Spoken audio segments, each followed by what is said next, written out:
नमस्कार आप सभी को, स्वागत है आपका हमारे इस प्लेटफ़ॉर्म पर। UP triple SC Uttar Pradesh अधीनस्थ सेवा चयन आयोग के लिए जो आपकी परीक्षा होनी है जूनियर असिस्टेंट की, ये जून 2025 में आपकी परीक्षा होनी है। इसके लिए हम लोगों ने मॉक टेस्ट की श्रृंखला शुरू करी थी, ठीक? मॉक टेस्ट नंबर 1 आपने अटेम्प्ट किया होगा और जिन्होंने नहीं अटेम्प्ट किया है तो उनको मैं बता दूँ, आप हमारे एप्लीकेशन में जाके इस मॉक टेस्ट को जॉइन कर सकते हो, ठीक है? इसमें हम 10 मॉक टेस्ट आपके लिए कराएँगे, जूनियर असिस्टेंट की जब तक परीक्षा होगी। और इन 10 मॉक टेस्ट का डिटेल डिस्कशन भी आपको दिया जाएगा और साथ ही साथ पीडीएफ भी इसकी पीडीएफ भी आपको फ्री ऑफ कॉस्ट दी जाएगी। तो ये सभी के लिए ओपन टू ऑल है। अगर आपने नहीं जॉइन किया है तो आप इस इन मॉक टेस्ट को जॉइन करके अपना स्कोर जान सकते हो। इसके अलावा 2 जानकारियाँ मैं आपको दे दूँ। इस मॉक टेस्ट को शुरू करने से पहले यूपी जीके, उत्तर प्रदेश सामान्य अध्ययन और साथ ही साथ अगर आप कंप्यूटर का कोर्स लेना चाहते हो, तो आप हमारे एप्लीकेशन में जाके इससे जुड़ सकते हो। यूपी जीके में कंप्लीट 20 अंक को कवर किया गया है और साथ ही साथ कंप्यूटर में 15 अंक जो आपसे पूछे जा रहे हैं, इनको कवर किया गया है। ठीक है? चलिए शुरू करें। सबसे पहले क्वेश्चन में आओ। पहला क्वेश्चन दिया गया है, वाच्य के संबंध में सही विकल्प का चयन करो। वाच्य के 4 भेद होते हैं, कर्तृवाच्य, कर्मवाच्य, भाववाच्य और अपूर्णवाच्य। ये सभी वाच्य के प्रकार हैं। और तीसरा विकल्प दिया है, अंगारों पर चला नहीं जाता, वाक्य में भाववाच्य है। अब इसमें एक आपसे पूछ रहा है कि बताओ भई कौन-सा सही है? सबसे पहला पढ़ो। वाच्य के 4 भेद होते हैं। नहीं, गलत है। वाच्य के 3 भेद होते हैं। कौन-कौन से हैं? कर्तवाच्य है, कर्मवाच्य है, भाववाच्य है। अपूर्ण वाच्य जैसा शब्द कुछ नहीं होता है। अच्छा, अब तीसरे में आ जाओ। अंगारों पर चला नहीं जाता। इसमें भाववाच्य है, बिल्कुल सही है। अब यहाँ पर आओ ज़रा, ये एक शब्द लिखा मैंने वाच्य, गौर करना। ये वाच्य का आशय क्या होता है? इसका सीधा-सा आशय होता है क्रिया का रूपांतर। आप लोगों ने जहाँ कहीं से भी कोचिंग करी होगी, आपको पढ़ाया गया होगा इसके बारे में कि क्रिया का रूपांतर यही वाच्य है। अब सवाल ये आता है कि ये रूपांतर होता किन कारणों से है? कारण क्या है? क्यों होता है रूपांतर? तो ये 3 कारण हैं, गौर करो। कौन-कौन से? एक है कर्ता, कर्ता के कारण क्रिया में रूपांतर हो जाता है। साथ ही साथ एक है कर्म, कर्म के कारण क्रिया में रूपांतर हो जाता है और साथ ही साथ भाव, भाव के कारण क्रिया में रूपांतर हो जाता है और इसी आधार पर इसके 3 भेद बताए गए हैं वाच्य के। कौन-कौन से भेद हैं? उठा लीजिए, कर्ता यानी कि कर्तवाच्य, वाच्य पहला भेद हो गया। दूसरा भेद कौन-सा है? ये पहला है। दूसरा भेद हो जाएगा कर्मवाच्य, ठीक है? और तीसरा भेद कौन-सा हो जाएगा? तीसरा हो जाएगा भाववाच्य। यहाँ तक आप बात समझ पा रहे हो? तो कर्तवाच्य मतलब क्या है? ऐसा वाक्य अर्थात जिस वाक्य में क्रिया कर्ता के अनुसार होती है, वो कर्तवाच्य कहलाता है। कर्मवाच्य ऐसा वाच्य जिसमें क्रिया कर्म के अनुसार होती है, वो कर्मवाच्य कहलाता है, जैसे पत्र लिखा जाता है। और भाववाच्य ऐसा वाक्य जिसमें क्रिया भाव के अनुसार होती है, जैसे उससे बैठा नहीं जाता, राम से खाया नहीं जाता या फिर धूप में चला नहीं जाता। तो ये वाच्य की का इंट्रोडक्शन है और भी कई सारी बातें हैं जो कि आपने पढ़ रखी होंगी, आपने जहाँ से भी पढ़ाई करी होगी। तो पहले वाले क्वेश्चन में केवल और केवल तीसरा सही है। पहला भी गलत हो गया, दूसरा भी गलत हो गया, अर्थात डी पार्ट। ठीक, अब आ जाओ दूसरे में। सेकंड क्वेश्चन में कह रहा है कि वारुणी, इसका पर्यायवाची क्या है? वारुणी का पर्यायवाची है मदिरा, याद रखिएगा। यहाँ पर आओ, मैं 2-3 पर्यायवाची आपके लिए लिख देता हूँ। जैसे ये शब्द था वारुणी। अब मुझे बताओ, मैंने लिखा वारुणी, इसका मतलब क्या है? पर्याय है सुरा, आप मदिरा को भी ले सकते हो, आप ले सकते हो दारू को, ठीक है? दारू, इसके अलावा शराब और इसके अलावा मद्य, ठीक है? अच्छा, एक मद्य के अलावा एक शब्द और है, जैसे आपने कविताएँ सुनी होंगी, हरिवंश राय बच्चन की हाला, मधुशाला में इस शब्द का इस्तेमाल किया जाता है। तो ख़ैर, एक और शब्द आपके क्वेश्चन में था अनिकिनी, इस शब्द के बारे में पता है आपको? इसके पर्याय क्या हैं? देखो, ये है अनिकिनी, गौर करो। अब मुझे ये बताओ इसके पर्याय क्या हो सकते हैं? इसके पर्याय हो सकता है सेना, सैन्य, इसके अलावा फ़ौज, कम से कम 150 से 200 पर्याय आपने रट रखे होंगे। फ़ौज या फिर वाहिनी, रामप्रिया, जस्ट वेट, नहीं, नहीं, नहीं, नहीं, नहीं, नहीं, अनिकिनी मतलब सेना हो गया, सैन्य हो गया, फ़ौज हो गया, वाहिनी हो गई और ये तो सीता का पर्यायवाची है, वाहिनी, इसके अलावा कटक। कटक के अलावा लश्कर। ठीक, ये कुछ पर्याय हैं जो आप याद रखो। चलो वापस आओ जरा। यहाँ पर लिखा है जनकसुता। ये जनकसुता किसका पर्याय है? ये सीता। सीता का एक और है, याद रखो, वैदेही। इसके अलावा आपने जानकी शब्द का भी नाम सुना होगा। इसके अलावा भूमिजा, यानी भूमि से पैदा हुई, जा मतलब जन्म हुई। और साथ ही साथ सीता राम प्रिया तो थी, है ना? और जनकसुता। तो वारुणी का पर्यायवाची क्या हो जाएगा? आंसर हो जाएगा मदिरा। और आगे बढ़ो, क्वेश्चन नंबर तीसरे में आ जाओ। तीसरे में क्या है? निम्नलिखित में से किसका उपनाम प्रेमधन था? तो उपनाम प्रेमधन किसका था? बद्री नारायण चौधरी जी का, याद रखिएगा। ये शॉर्ट नेम्स पूछे जाते हैं आपसे परीक्षाओं में। चौथे नंबर में आ जाओ। जहाँ सादृश्य के कारण किसी वस्तु में दूसरी वस्तु का भ्रम हो जाता है, वहाँ कौन सा अलंकार होता है? जब भ्रम की बात हो तो आंसर हो जाएगा भ्रांतिमान। ठीक। इसके अलावा जैसे यहाँ पर दिया है दृष्टांत। दृष्टांत क्या होता है? दृष्टांत अलंकार अगर हम पूछें आपसे, इसकी परिभाषा बता सकते हो क्या? सीधी सी बात ध्यान रखना। जहाँ पहले कोई बात कही गई और उससे मिलती-जुलती फिर से बात कह के दृष्टांत दिया जाता है, वहाँ पर दृष्टांत अलंकार होता है। अच्छा, एक शब्द ये लिखा है नीचे, प्रतीप। प्रतीप क्या है? प्रतीप का अर्थ क्या होता है? प्रतीप का अर्थ होता है उल्टा या फिर विरुद्ध। इसका सीधा सा तात्पर्य होता है जहाँ उपमेय को उपमान से श्रेष्ठ माना जाए, वहाँ पर प्रतीप होता है। ठीक है? बात समझ पा रहे हो? तो चौथे का सही उत्तर हो जाएगा ए पार्ट। अब आ जाओ पाँचवें में। पाँचवें में आपसे एक रचना पूछी गई है। अंगबधू किस कवि की रचना है? रज्जब की है, कबीर की है, दादू दयाल की है? आंसर होगा दादू दयाल। दादू दयाल की एक और रचना है। दरअसल ये रचनाओं का संग्रह है, जिसको कहते हैं हरडे हरडे वाणी। याद रखिएगा, पूछा जा सकता है आपसे। ये रचनाओं का संग्रह किसका है? ये भी है दादू दयाल का। एक सवाल मैं आपसे पूछता हूँ, यहाँ पर लिखता हूँ। मुझे बताओ दादू दयाल की रचनाओं का संपादन किसने करवाया था? ये मैं सवाल लिख रहा हूँ। दादू दयाल की रचनाओं का संपादन ये किसने कराया था? आप बताओगे रज्जब ने। ठीक है, इनका नाम याद रखना। ये सवाल आपसे पूछा जाता है। चलिए, अब आगे बढ़ते हैं। क्वेश्चन नंबर छठे में आ जाओ। क्वेश्चन नंबर छठा एकदम सिंपल सा है। कह रहा है कि दोहा और रोला को मिलाने पर जो छंद बनता है उसे क्या कहा जाता है? ये इस तरह के शब्द या हम कहें इस तरह के क्वेश्चंस आपने बहुत ज़्यादा प्रैक्टिस कर रखी होगी और ऐसे प्रश्न गलत नहीं होने चाहिए। जैसे मैं एक शब्द लिखता हूँ कुंडलिया। ठीक, गौर करना। ये मैंने एक शब्द लिखा कुंडलिया। कुंडलिया से 2-3 बातें मुझे बताओ। सबसे पहले इसमें कितने चरण होते हैं? तो आप बताओगे इसमें 6 चरण होते हैं। 6 चरण होते हैं। दूसरा मुझे पॉइंट बताओ, ये किनसे-किनसे मिलकर बना होता है? तो आप बताओगे दोहा ले लो और इसके साथ रोला को मिला दो। दोहा और रोला मिलकर ये कुंडलिया बना देते हैं। ठीक है? दोहा और रोला ये बनाते हैं कुंडलिया। यहाँ तक बात समझ पा रहे हो? अच्छा, इसके अलावा एक बात मुझे और बताओ, ये एक छंद है, कैसा है? तो आप बताओगे यह मात्रिक विषम संयुक्त छंद है। यह मात्रिक विषम संयुक्त छंद है। बात समझ पा रहे हो? अच्छा, वापस आ जाओ अपने क्वेश्चन में। दोहा और रोला को मिलाने पर कौन-सा छंद बनता है? आंसर हो जाएगा कुंडलिया।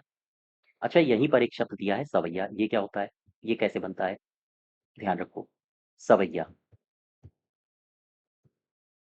ठीक, इसमें भी जो 2-3 पॉइंट्स बन सकते हैं, वो आपसे पूछे जा सकते हैं। सवैया, ये कैसा छंद है? वास्तव में यह एक वर्णिक समवृत्त छंद है। एक चरण में इसमें कितने अक्षर तक होते हैं? तो सब महत्वपूर्ण बात है, याद रखोगे। एक चरण में एक चरण में 22 से 26 22 से 26 तक अक्षर होते हैं। अक्षर होते हैं, ठीक है? इसके अलावा प्रत्येक चरण में 7 भगण होते हैं। यगड़, मगड़, तगड़ आपने सुना होगा और आपने पढ़ा भी होगा। 7 भगण,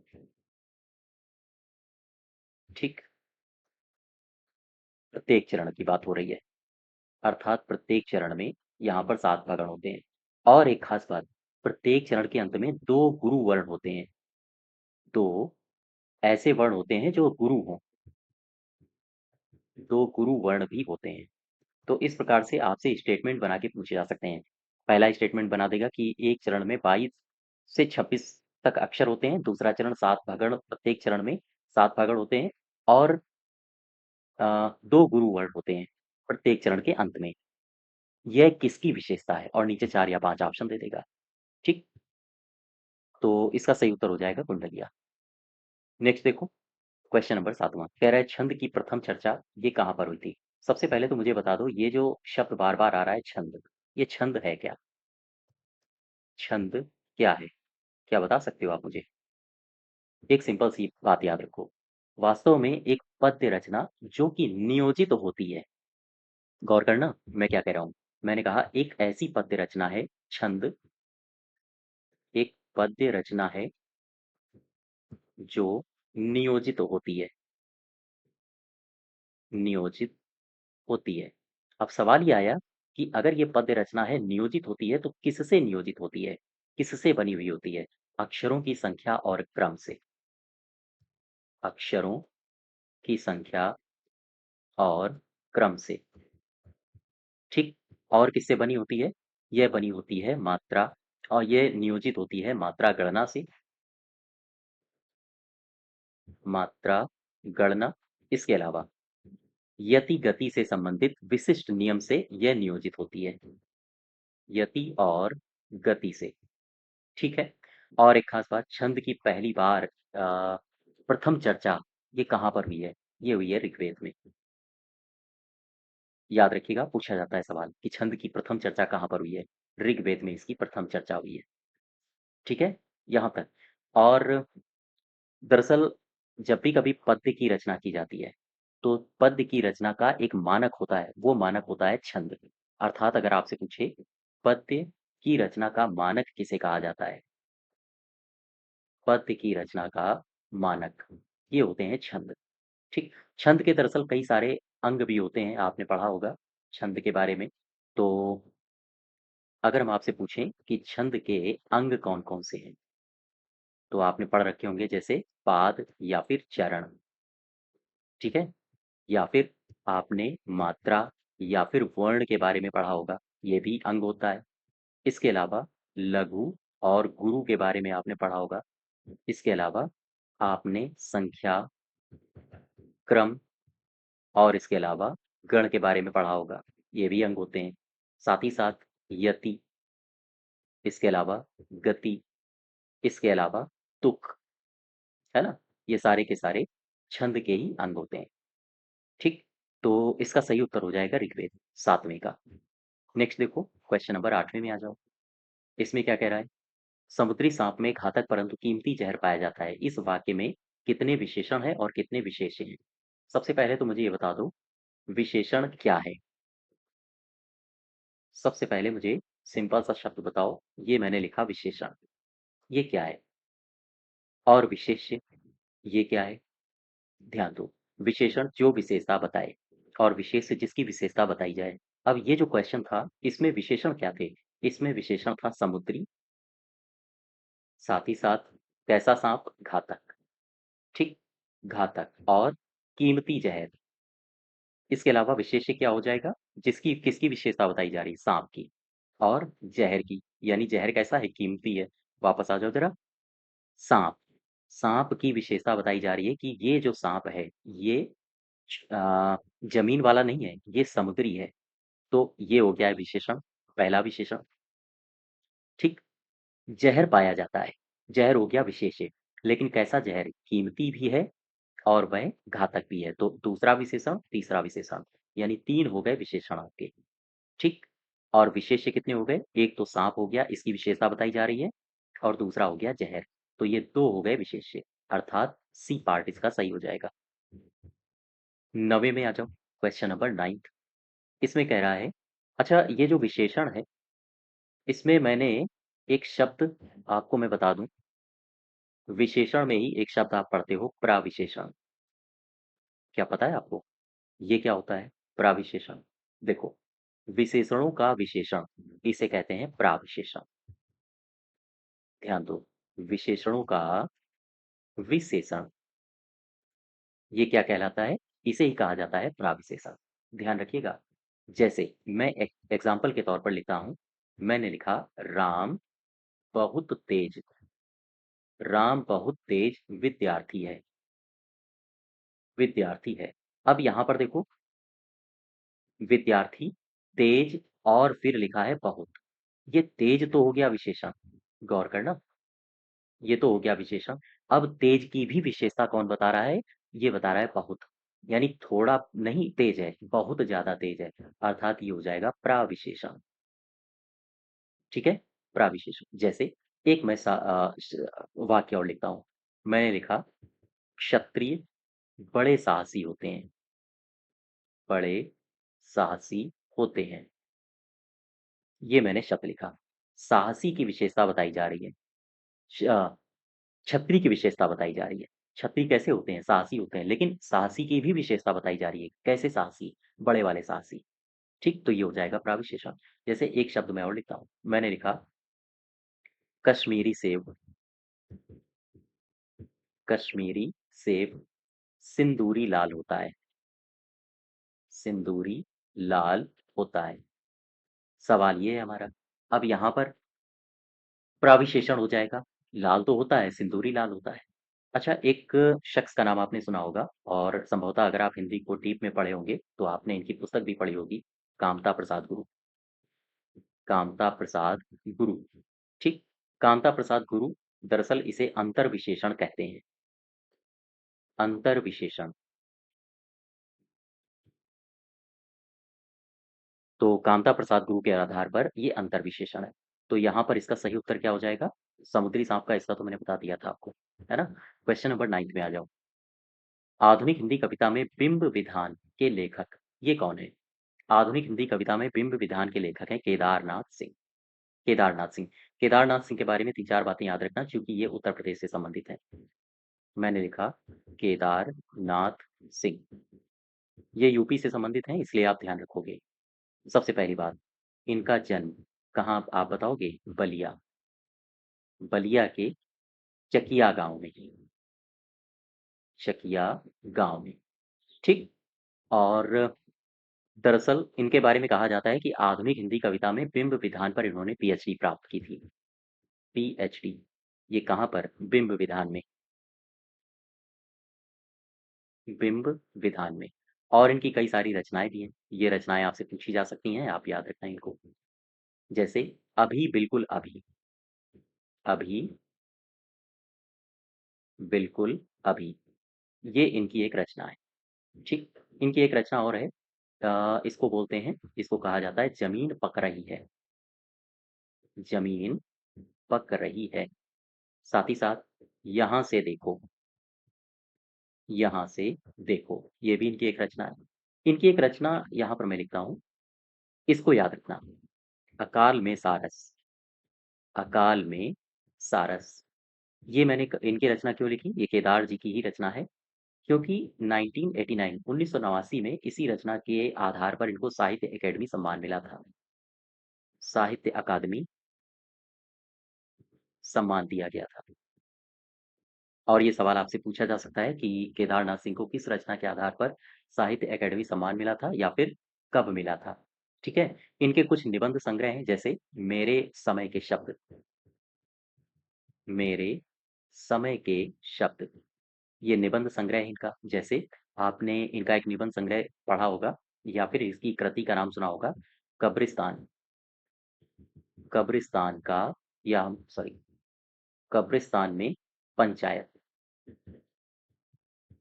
कब्रिस्तान में पंचायत। और साथ ही साथ बनारस। ठीक है। ये इनके हैं। ये भी इनकी कृतियां हैं। तो वापस आ जाओ। बिंब विधान के लेखक कौन हो जाएंगे? केदारनाथ सिंह। नेक्स्ट देखो, क्वेश्चन नंबर 10वां। इसमें क्या कह रहा है? परिबा का तत्सम रूप क्या है? परिबा। परिबा का प्रतिपदा हो जाएगा, है ना। परिबा का प्रतिपदा। अच्छा, कुछ और हैं, तद्भव तत्सम, जो आप चाहो तो याद रखो इनको। जैसे पंख, ये तद्भव है। अगर हम इसका तत्सम लिखेंगे तो हम लिखेंगे पक्ष। तद्भव तत्सम आपने रट रखे होंगे बहुत सारे, कुछ इसकी पीडीएफ्स आपको मिली होंगी जहाँ से भी आपने तैयारी कर रखी होगी, और या फिर किसी बुक से पढ़ रहे होंगे। तो उसमें तद्भव तत्सम वाले पार्ट में काफ़ी सारे तद्भव तत्सम दिए रहते हैं, उनको एज इट इज़ याद कर लेना, यहाँ से सवाल पूछे जाते हैं। ठीक है। पंख, इसको आप कह सकते हो पक्ष। जैसे मैंने लिखा पनसारी, पंसारी, इसका क्या होगा? तत्सम। याद रखो। पर्णयशालिक, पर्णयशालिक। जैसे मैंने लिखा पापड़, क्या होगा? Purport, purport. मैंने लिखा पुतोहू, बताओ इसका तत्सम क्या होगा? याद आ रहा है? मैंने लिखा परस, बताओ इसका तत्सम क्या होगा? याद है आपको? जैसे मैंने लिखा परिवा, इसका तत्सम बताओ। पुतोहू का तत्सम क्या हो जाएगा? इसका हो जाएगा पुत्रवधू, पुत्रवधू। परस का क्या हो जाएगा? स्पर्श। ठीक है। और परिवा का क्या हो जाएगा? प्रतिपदा। और भी कई सारे हैं जो कि ये, अब समय नहीं बचा है तो फिर आपको ही तैयार करना पड़ेगा। या तो मार्केट से कोई बुक ले लीजिए, तत्व तत्सम उससे तैयार कर लो। परिवा, प्रतिपदा। क्वेश्चन नंबर 11 में आ जाओ। 11 में क्या कह रहा है? सही कथन की पहचान करो। किशोरीदास वाजपेयी को हिंदी का पाणिनि कहा जाता है। क्या ये सही है? हाँ, बिल्कुल सही है। किशोरीदास वाजपेयी को हिंदी का पाणिनि कहा जाता है। स्वयंभू को अपभ्रंश का वाल्मीकि कहा जाता है। ये भी बिल्कुल सही है। दोनों कथन सही है। विश्व हिंदी सचिवालय का मुख्यालय अमेरिका में नहीं है। ये गलत हो जाएगा। ठीक, तो 1 और 2 सही है। अब ये विश्व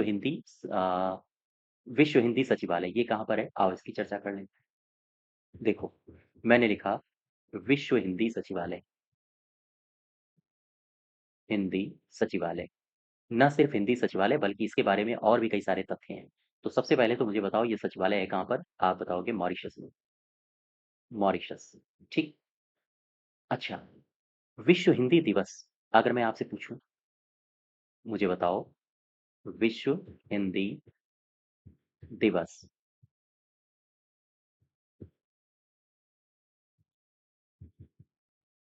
ये विश्व हिंदी दिवस ये कब मनाया जाता है? कब बताओगे? आप बताओगे 10 जनवरी।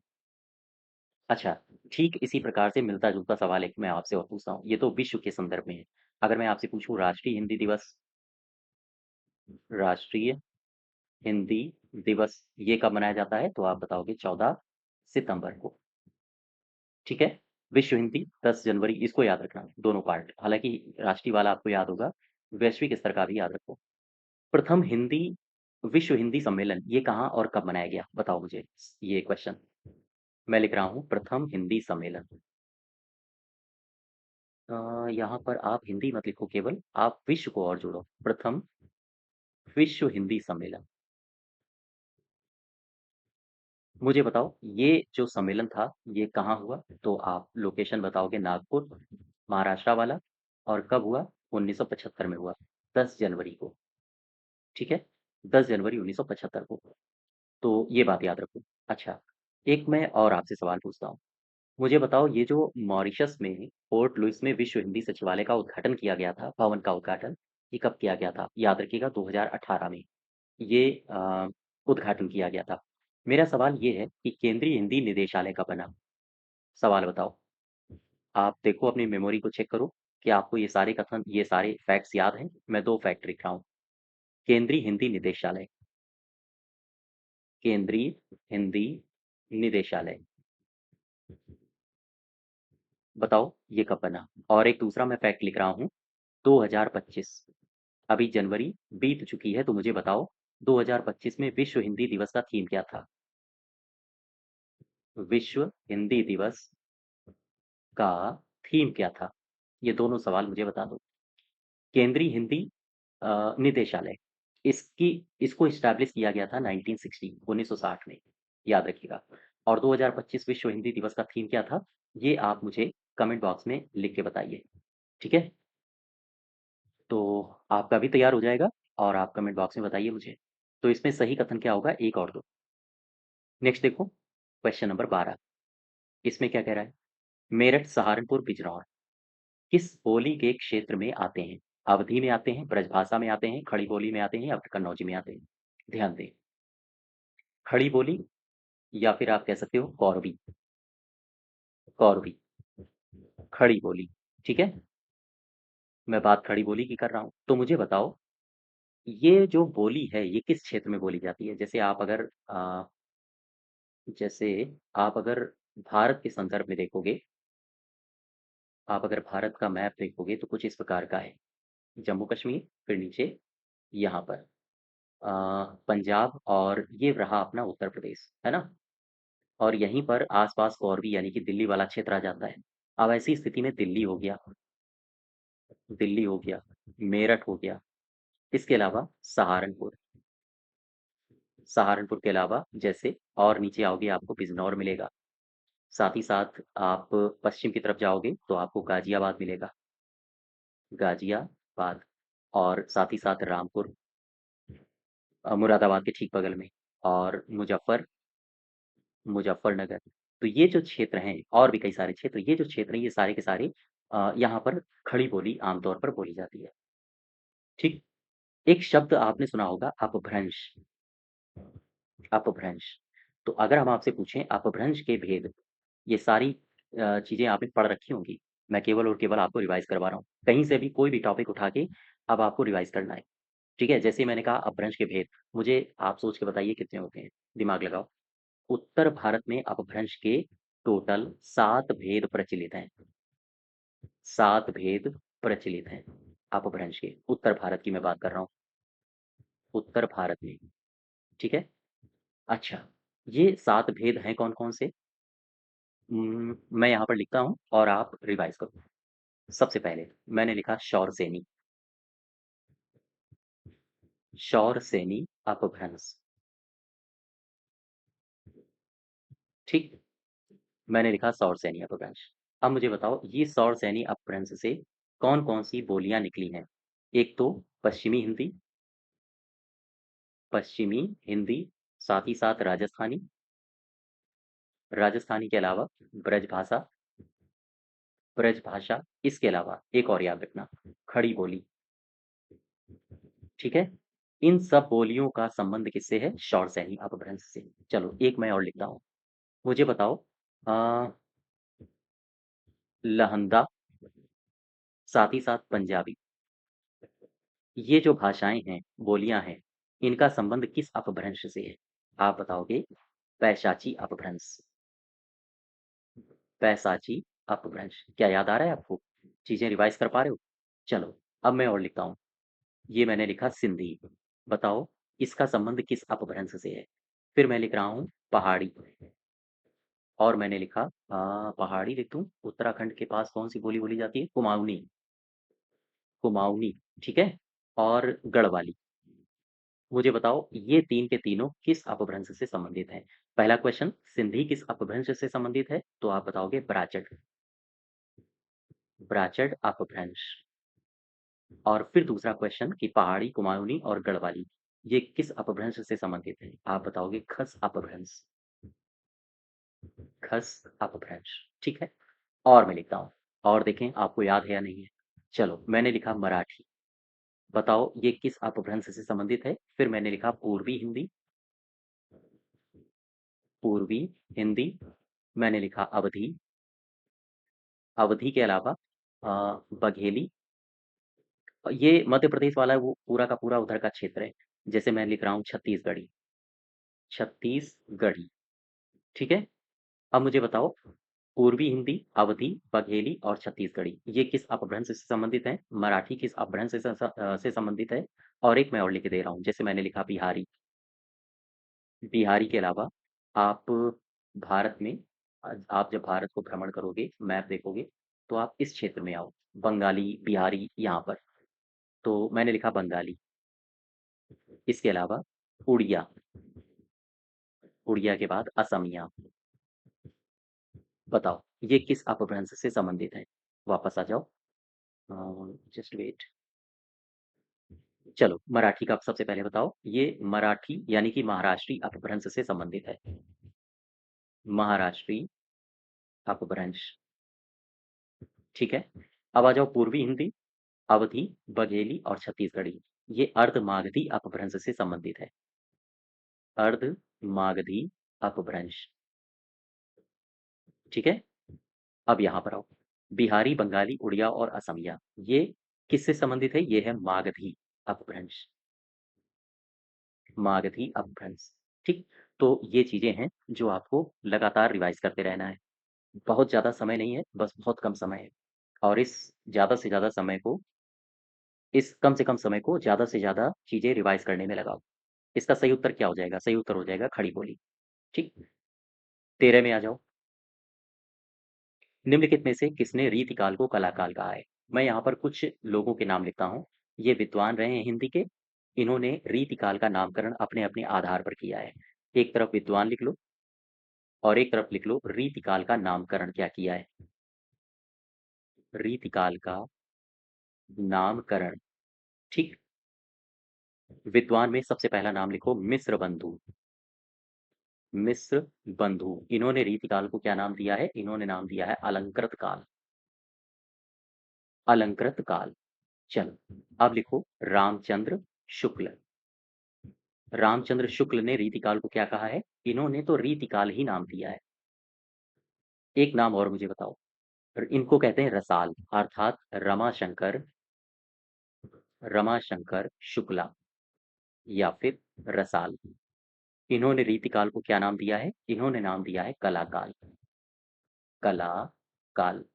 एक नाम और मुझे बताओ। विश्वनाथ प्रसाद मिश्रा। विश्वनाथ प्रसाद मिश्रा। इन्होंने रीतिकाल को श्रृंगार काल का नाम दिया है। ठीक, तो वापस आ जाओ। अब आपसे पूछा क्या था? रीतिकाल को कला काल किसने कहा है? तो ये कहा है रमाशंकर शुक्ला जी ने। और बाकी सारे जितने मैंने 4-5 नाम लिखे थे, वो आप याद रखो। चलो, अब आ जाओ 14 में। Question number 14। एक पुस्तक है जिसका नाम है modern vernacular literature of northern Hindustan. ये पुस्तक किसकी है? ये पुस्तक है जॉर्ज अब्राहम गियर्सन की। और यहाँ से एक बात याद रखो ग्रियर्सन साहब के बारे में। ग्रियर्सन ग्रियर्सन साहब के बारे में एक बात याद रखो। इनका एक स्टेटमेंट है। ये है, दरअसल इनका एक कोट है। ये है द ओर्स पोएटिका। अच्छा, ये जो शब्द दिए हैं 3 शब्द दी ओर्स पोएटिका, ग्रियर्सन साहब ने दी ओर्स पोएटिका पोएटिका की संज्ञा दी है। सवाल ये मेरा है कि ग्रियर्सन साहब ने ये संज्ञा किसे दी है? ये संज्ञा किसे दी है? आप बताओगे। इन्होंने 16वीं और 17वीं सदी की जो रचनाएँ हैं, उन सभी रचनाओं को 17वीं सदी की रचनाओं को संज्ञा दी है दी ओर्स पोएटिका की। और आपसे अगर पूछा जाए कि किसने दी ओर्स पोएटिका की संज्ञा दी है 17वीं और 16वीं सदी की सभी रचनाओं को, तो आंसर होगा ग्रियर्सन साहब। ठीक है? वापस आ जाओ। 14 का सही उत्तर हो जाएगा ए पार्ट। अब यहाँ पर आओ। ये लिखा है 15वें में पर्यायवाची। कह रहा है कि एक वर्ग शुद्ध है, बाकी बताओ। इंद्र, रतीश और रतीश ये तो गलत हो गया। रतीश तो कामदेव का होता है ना? आपने पढ़ा होगा रति के ईश अर्थात कामदेव। तो ये गलत है। अब आ जाओ घर, निकेतन, आयतन, निलय। ये सारे के सारे सही हैं। ये घर भी, निकेतन, आयतन और निलय, ये घर के ही पर्याय हैं। यमुना, कालिंदी, भानुकन्या और जाह्नवी। यमुना में जाह्नवी कैसे आ गया? जाह्नवी तो गंगा का है। जाह्नवी तो गंगा का पर्याय है।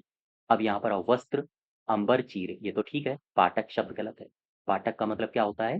पाठक का मतलब होता है छेदक। छेदक या फिर हम कह सकते हैं भेदक। ठीक है? तो ये भी गलत है, ये भी गलत है, ये भी गलत है। केवल और केवल बी पार्ट सही है। अच्छा, आप यहाँ आओ 16 में। इनमें से तालव्य व्यंजन का उदाहरण कौन-सा है? सिंपल सा सवाल है तालव्य व्यंजन। ये सारे के सारे व्यंजन आपने पढ़े होंगे। दंत तालव्य क्या होता है? ओष्ठ व्यंजन कौन से होते हैं? तालव्य व्यंजन कौन से होते हैं? है ना? तो तालव्य, ये मैं लिख रहा हूँ। मैं आपको लिए चलता हूँ ब्लैक बोर्ड में। अब यहाँ पर आओ। देखो, मैंने शब्द लिखा तालव्य।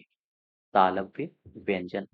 इनकी विशेषता ये होती है कि ये ऐसे व्यंजन होते हैं ताल, ताल यानी तालु, जो तालु और साथ ही साथ जीभ के स्पर्श से बोले जाते हैं।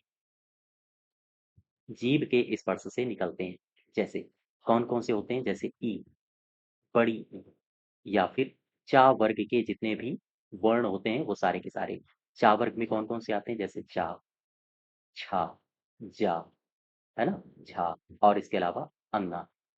इसके अलावा ई, चा वर्ग के सारे और इसके अलावा या और शा। ये जितने भी मैंने शब्द लिखे हैं, जितने भी मैंने वर्ण लिखे हैं, ये सारे के सारे तालव्य व्यंजन के अंतर्गत आते हैं। तो आंसर क्या हो जाएगा? दा गलत है, तालव्य पूछ रहा है, माँ भी गलत हो जाएगा, चा, छा, जा, जा। डी पार्ट सही हो जाएगा इसका, ठीक? अच्छा एक मुझे और बताओ, यहाँ पर मैं लिख अगर आपसे पूछूँ कि मुझे बताओ दंत्य, दंत्य वर्ण ये कौन-से होते हैं? तो ऐसे वर्ण जो दंत मतलब दाँत और साथ-साथ जीभ, दाँत और जीभ के स्पर्श से बोले जाते हैं, स्पर्श से बोले जाते हैं, ठीक है? अब ऐसी स्थिति मुझे इसके एग्ज़ाम्पल्स बता दो कौन-कौन से? जैसे ता वर्ग, ता वर्ग के जितने हैं वो सारे के सारे, इसके अलावा ला और इसके अलावा सा, ठीक है? ये सारे के सारे वर्ण दंत के अंतर्गत आते हैं और बाकी सारे आपने पढ़े भी होंगे। तो ख़ैर हम और आपको लिए चलते हैं आगे 17 नंबर क्वेश्चन में। क्या कह रहा है? शब्द बोलते समय अर्थ या उच्चारण की स्पष्टता के लिए जब हम किसी अक्षर पर विशेष बल देते हैं तो इस क्रिया को क्या कहा जाता है? जब विशेष बल दिया जाता है तो उसे कहा जाता है बलाघात। याद रखिएगा, बलाघात। शब्द बोलते समय अर्थ या उच्चारण की स्पष्टता के लिए, कोई शब्द बोला हमने, उसके अर्थ या फिर उच्चारण की स्पष्टता के लिए जब अक्षर पर बल दिया जाता है तो इस क्रिया को कहा जाता है बलाघात। ठीक है? अब आप इसको बलाघात कह लो या फिर वासुदेव नंदन नंदन जी की बुक में इसको स्वराघात भी कहा गया है। याद रखिए, स्वराघात,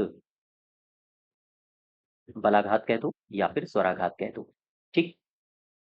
आम तौर पर जैसे आपने मैं एक शब्द लिखता हूँ, जैसे मैंने लिखा इंद्र। अब यहाँ पर होता क्या है सामान्यतया बल जो लगता है वो संयुक्त अक्षर से पहले वाले अक्षर में लगता है। ये संयुक्त हो गया, पहले वाले अक्षर में यहाँ पर बल लगेगा ई में। इंद्र ऐसे कहोगे, जैसे मैंने लिखा विष्णु। अब विष्णु को जब बोलोगे तो बल किसमें दोगे? विष्णु में, है ना? तो खैर 17 नंबर का ए पार्ट सही हो जाएगा। अब आ जाओ 18 में। यहाँ पर क्या होगा? अच्छा एक मुझे शब्द और बताओ, जस्ट वेट, मैं 18 में आने से पहले एक शब्द और आपसे डिस्कस कर दूँ। ये तो मैंने बलाघात के बारे में आपको बताया, ठीक है? बलाघात या फिर इसी को बोला जाता है स्वराघात, स्वराघात, कन्फ्यूज़ मत होना, दोनों एक ही है। बलाघात का मतलब क्या है? बोलते समय वर्ण या फिर उच्चारण की स्पष्टता के लिए अक्षर पर बल देने की क्रिया बलाघात या स्वराघात कहलाती है। एक मैं शब्द लिख रहा हूँ अनुतान, इसकी परिभाषा भी आपसे पूछी जाती है। अनुतान क्या होता है?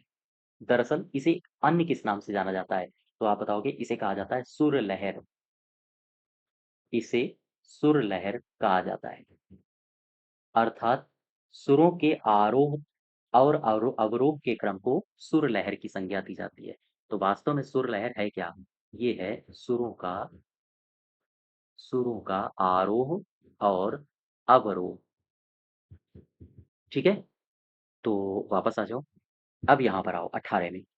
किस शब्द की संधि सही है?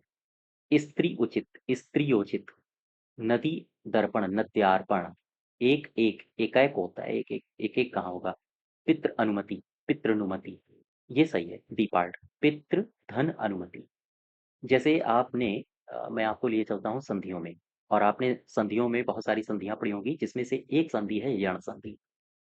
पढ़ा है इसके बारे में? यण संधि, इसके फार्मूले के बारे में भी आपने पढ़ा होगा। जैसे अगर मैं ऊ लिखूं और फिर आ लिखूं तो इन दोनों को पढ़ो, वा शब्द आएगा बाद में, उआ। जैसे मैं लिख रहा हूँ स्वल, ठीक? हालांकि जब मैं हिंदी पढ़ाऊंगा तो वहां पर और डिटेल बताऊंगा, यहाँ तो मैं बस चलते चलते आपको रिवाइज करवा रहा हूँ। इसके और भी कई सारे फार्मूले होते हैं, जैसे ऊ धन आ, बड़ा आ। तो इसको जब आप पढ़ोगे तो निकलेगा उआ, दोनों को कंबाइंड रूप से पढ़ो, अर्थात बड़ा वा निकल रहा है, वा में आ का डंडा, जैसे स्वागत, है ना? जैसे मैंने लिखा उ धन ई, उवी, वी निकल रहा है, वी शब्द। जैसे मैं लिख दूं अनवीक्षण, अनवीक्षण। जैसे मैंने लिखा उ धन ओ, बराबर लिखना वो, है ना? जैसे मैंने लिखा उ धन ए, बराबर क्या निकल रहा है? वै, वै, ठीक? तो ऐसे कई सारे फार्मूले हैं। अब ये तो हो गया आ उ ई के बारे में। जैसे मैं लिखूं री धन आ, मतलब क्या हो गया? पितृनुमति, पितृनुमति, ठीक? पितृनुमति। और अगर मैं यहीं बड़ा आ जोड़ दूं री के बाद तो रा हो जाएगा, जैसे मात्राज्ञा, जैसे री धन आ, ये हो जाएगा रा, मात्रा क्या। ठीक है, जैसे मैं लिख दूं री धन ई, ये हो जाएगा री, अर्थात ये हो जाएगा पितृक्षा, ये हो जाएगा पितृक्षा। ठीक, तो यण संधि के बारे में आपने पढ़ा होगा, पितृनुमति। 18 का डी पार्ट सही हो जाएगा। क्वेश्चन नंबर 19 में आ जाओ। 19, विलोम शब्दों की दृष्टि से इनमें से कौन सा युग्म है जो गलत है? अमित, परिमित। कौन है जो गलत है, ये पूछ रहा है ना। सत्कार का तिरस्कार, ठीक है। आच्छादित का परिच्छन्न, आच्छादित का परिच्छन्न कैसे होगा, ये अनाच्छादित होगा, अनाच्छादित, ऐसे लिखो इसको, है ना। सुख का दुख, ये भी सही है, तो सी पार्ट इसका गलत हो जाएगा। 20 नंबर में आ जाओ। यहाँ पर कह रहा है कुछ खास शर्तों पर किसी कार्य को करने का समझौता, कुछ खास शर्तों पर किसी कार्य को करने का समझौता, इसे क्या कहते हैं? इसे कहते हैं संविदा, संविदा। ठीक है, आगे बढ़ो जरा। और आगे क्या कह रहा है? तत्सम से तद्भव रूप में सही शब्द युग्म की पहचान करो। कश्चि, कुछ, लाक्षी का लाख, सर्प का सांप। कह रहा है तत्सम से तद्भव सही शब्द युग्म की पहचान करो, यही सही होगा, सर्प का हो जाएगा सांप। इसके अलावा नेक्स्ट क्वेश्चन देखो, 22 नंबर। दंडा शब्द का तत्सम, ये दंड होता है, दंड। ठीक है, और आगे बढ़ो जरा। अच्छा, अगर मैं आपसे पूछूं कि ये तत्सम और तद्भव, इनकी परिभाषाएं भी पूछी जाती हैं, ध्यान दो। मैंने लिखा तत्सम, ये क्या है? वास्तव में एक बात ध्यान रखना, किसी भाषा के मूल शब्द जो भी होता है, आरंभिक शब्द, उसे कहते हैं तत्सम। अर्थात किसी भाषा के मूल शब्द को, मूल शब्द को तत्सम कहा जाता है। ठीक है, और अगर हम आपसे पूछें तद्भव बताओ, मुझे बताओ तद्भव ये क्या है, तो आप बताओगे ऐसे शब्द जो संस्कृत और प्राकृत से विकृत होकर हिंदी में आ गए हैं, उन्हें कहते हैं तद्भव। अर्थात ये जो शब्द हैं, तद्भव शब्द, ये कहाँ से आए हैं? संस्कृत से, और साथ ही साथ प्राकृत से। यहाँ से विकृत होके ये आ गए हैं हिंदी में, और यही कहलाने लगे हैं तद्भव। ठीक है, तो हाँ, क्वेश्चन नंबर अब 23 में आ जाओ, 23 नंबर पे कह रहा है श्रुति सम भिन्नार्थक शब्द के जोड़ों को पहचानिए। अब ये जो शब्द लिखा है, सबसे पहले इसका अर्थ समझो। श्रुति सम यानी कि सुनने में समान लगता है लेकिन भिन्न अर्थ देता है। श्रुति मतलब सुनने में, सम मतलब समान लग रहा है, लेकिन अर्थ कैसा दे रहा है? भिन्न भिन्न दे रहा है, इसीलिए कहते हैं भिन्नार्थक, अर्थ भिन्न है। जैसे ये कैसे शब्द होते हैं, आओ जरा इनकी चर्चा करते हैं। शब्द है श्रुति, श्रुति सम यानी सुनने में समान, ठीक, लेकिन है कैसा? भिन्नार्थक शब्द, ये अर्थ भिन्न रखता है, तो इन्हें कहा जाता है श्रुति श्रम भिन्नार्थक शब्द। इन्हें ही एक और नाम से जाना जाता है, इन्हें कहा जाता है युग्म शब्द। शब्दों को पकड़ना, इन्हें ही एक और नाम से जाना जाता है, इन्हें कहा जाता है समोच्चरित, समोच्चरित यानी उच्चारण समय, समोच्चरित प्राय, भिन्नार्थक शब्द, भिन्नार्थक शब्द, याद रखो इतने सारे नाम हैं। अब जैसे कुछ हम एग्जांपल्स देते हैं, जैसे आपने अंश, मैंने लिखा अंश, ठीक, इस अंश का मतलब होता है कंधा, और फिर मैंने, जस्ट वेट, इस अंश का मतलब होता है कंधा, और फिर मैंने लिख दिया अंश। अब यहाँ सासीटी वाली लगा दिया, इस अंश का अर्थ क्या हो जाएगा? हिस्सा।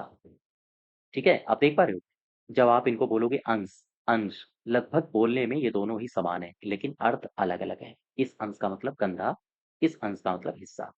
अब इसी प्रकार से मैं दो शब्द और लिखता हूँ, जैसे मैंने लिखा अंत, और मैंने लिखा अंत्य, अंत्य। ये देखो, दोनों को बोलो, बोलने में समान है, लेकिन अंत का मतलब क्या होता है? अंत का मतलब होता है समाप्ति, खत्म, टाटा बाय बाय। और अंत्य का मतलब क्या होता है? अंत्य का मतलब होता है निम्न या फिर नीच, या फिर हम कह सकते हैं निम्न। ठीक है, या फिर क्या लिखो, अंतिम लिख दो, अंतिम। तो देख पा रहे हो दोनों के बोलने में कोई अंतर नहीं है, लगभग लगभग सेम सेम है, लेकिन अर्थ अलग अलग रखते हैं। जैसे दो शब्द मैं आपको और एग्जाम्पल के तौर पर लिखता हूँ। मैंने लिखा अपेक्षा।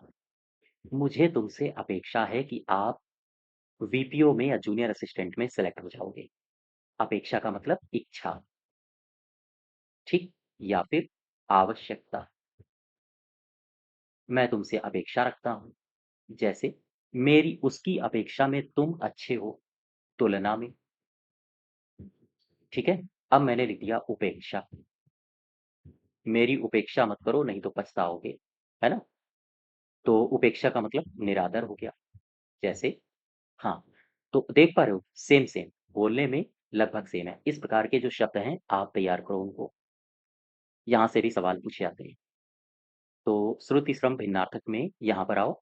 शाम संध्या गलत है, दिन दिवस ये भी गलत है, अपेक्षा उपेक्षा यही सही हो जाएगा। 24 नंबर में आ जाओ। 24 में क्या कह रहा है? कह रहा है कि अनेकार्थक शब्द बताओ। अनेकार्थक का मतलब क्या होता है? देखो, कोई एक शब्द है, इसके अर्थ अनेक हैं, अर्थ अनेक हैं, ठीक है? वो कहलाता है अनेकार्थक, यानी शब्द वही है, सारंग।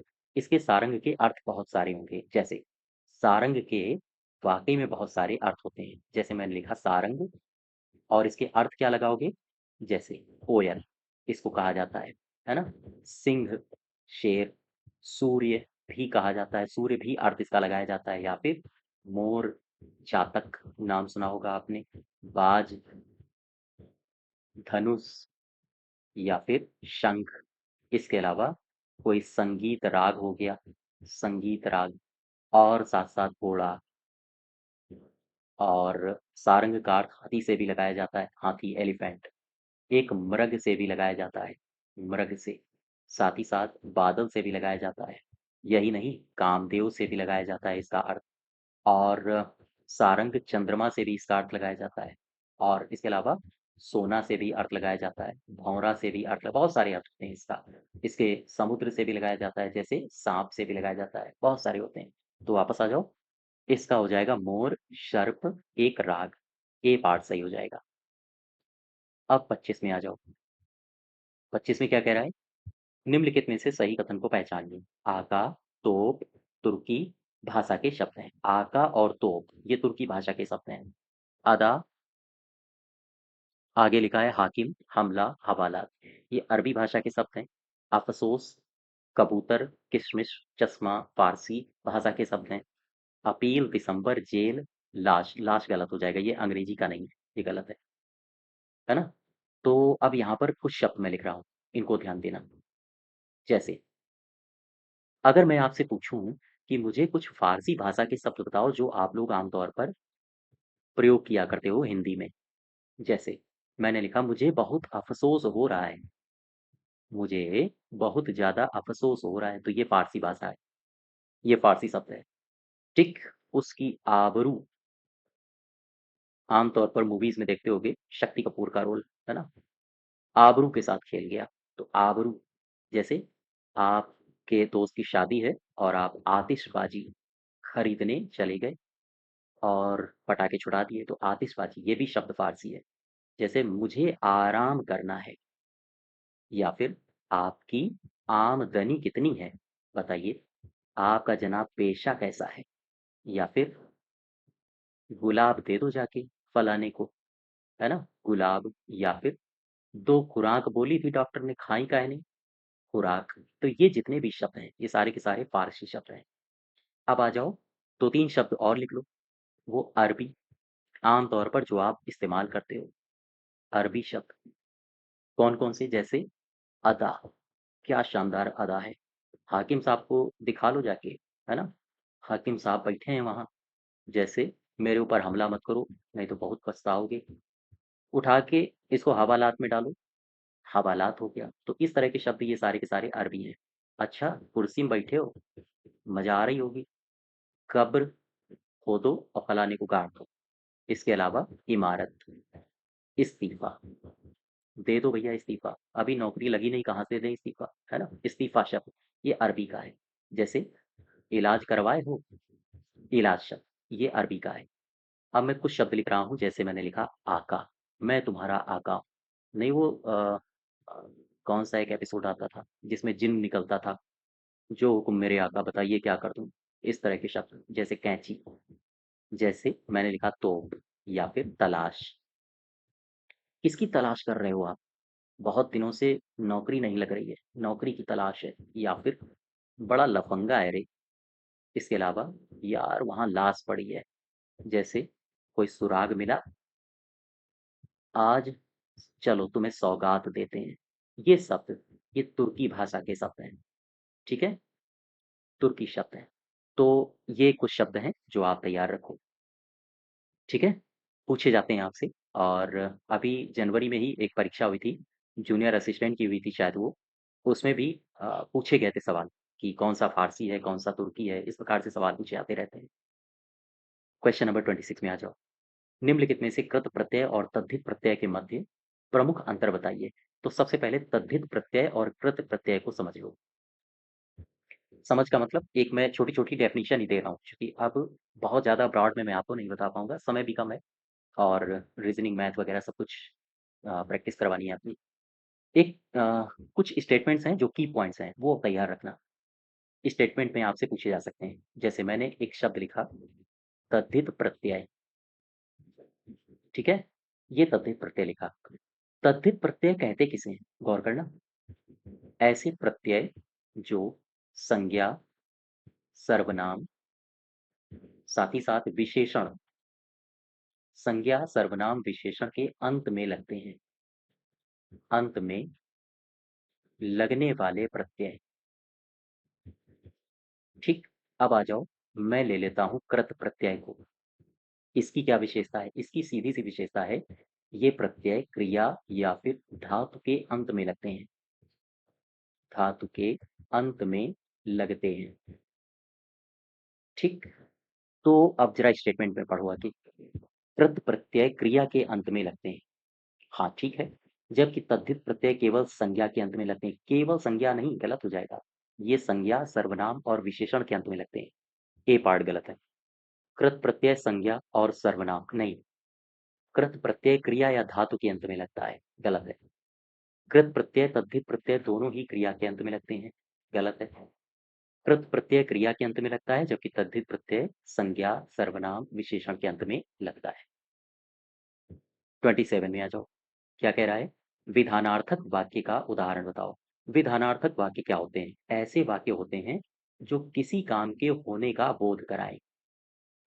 किसी काम के होने का बोध करा दें, ठीक है? किसी काम को कंप्लीट होने का बोध करा दें, जैसे मुझे कुछ नहीं चाहिए, ये तो नेगेटिव में आ गया। भूपेंद्र खेलता है, यही सही हो जाएगा, ठीक? नेक्स्ट देखो, क्वेश्चन नंबर 28। उस विकल्प का चयन करें जो दिए गए वाक्य में सर्वनाम के भेद का सही विकल्प है। सबसे पहले तो मुझे यहाँ पर आओ और मुझे बताओ सर्वनाम के भेद। देखो, अ, सर्वनाम, वासुदेव नंदन जी को जब आप पढ़ोगे तो उसमें दिया गया है कि हिंदी में कुल 11 सर्वनाम होते हैं। हिंदी में कुल 11, जैसे मैं, यह, सो, तू, आप, ठीक? इसके अलावा वह, जो, कोई, कुछ, कुछ के अलावा कौन और क्या। 1, 2, 3, 4, 5, 6, 7, 8, 9, 10, 11, ये 11 सर्वनाम बताए गए हैं। अब मुझे बताओ जरा सर्वनाम के भेद। सर्वनाम के भेद मुझे बताओ, कौन-कौन से भेद होते हैं, कितने होते हैं? टोटल 6 भेद होते हैं। सबसे पहला, रिवाइज़ करो जरा, ये 6 भेद कौन-कौन से होते हैं? मेरे साथ-साथ बोलो। पुरुषवाचक सर्वनाम। दूसरा कौन-सा है? निश्चयवाचक। निश्चयवाचक सर्वनाम। और बताओ, निश्चय आ गया तो फिर अनिश्चय तो आएगा ही आएगा। अनिश्चयवाचक सर्वनाम। अब मुझे चौथा बता दो। ये आ गया निजवाचक। निजवाचक सर्वनाम। पाँचवाँ कौन-सा है? संबंधवाचक। संबंधवाचक सर्वनाम। और इसके अलावा प्रश्नवाचक, ठीक? प्रश्नवाचक सर्वनाम। तो टोटल कितने हैं? टोटल हैं 6, याद रखिएगा, आपसे पूछे जा सकते हैं। अब इसी में एक शब्द लिखा है, ये लिखा है सर्वनाम, निजवाचक सर्वनाम। क्या मुझे बता सकते हो इसका मतलब क्या है? इसका मतलब होता है अपने आप से। जैसे मैं कुछ उदाहरण दे रहा हूँ, इसका सीधा-सा अर्थ होता है अपने आप से। जैसे वह औरों को नहीं, अपने को सुधार रहा है। जैसे वह काम अपने आप ही हो गया, या मैं वह काम अपने आप ही कर लूँगा। तो इस प्रकार के वाक्य जब भी कभी आएँ तो ये निजवाचक के उदाहरण होते हैं। ठीक है? जैसे इस वाक्य को पढ़ो, घनश्याम ने अपने आप कार्यक्रम को पूरी तरह तैयार कर लिया। तो आंसर हो जाएगा निजवाचक सर्वनाम। 29 नंबर में आ जाओ, इसमें क्या कह रहा है? निम्नलिखित में से किस विकल्प में सभी शब्द भाववाचक संज्ञा शब्द हैं? अब मुझे बताओ, ये शब्द दिया था संज्ञा, मैंने लिख दिया संज्ञा। मुझे बताओ संज्ञा के टोटल भेद कितने हैं? आप बताओगे टोटल है 5 भेद। ठीक? कौन-कौन से 5 भेद हैं? पहला व्यक्तिवाचक, रिवाइज़ करो इसको भी फटाफट। व्यक्तिवाचक संज्ञा, दूसरा जातिवाचक, जहाँ व्यक्ति है वहाँ उसकी जाति भी होगी, तो जातिवाचक हो गया। ठीक है?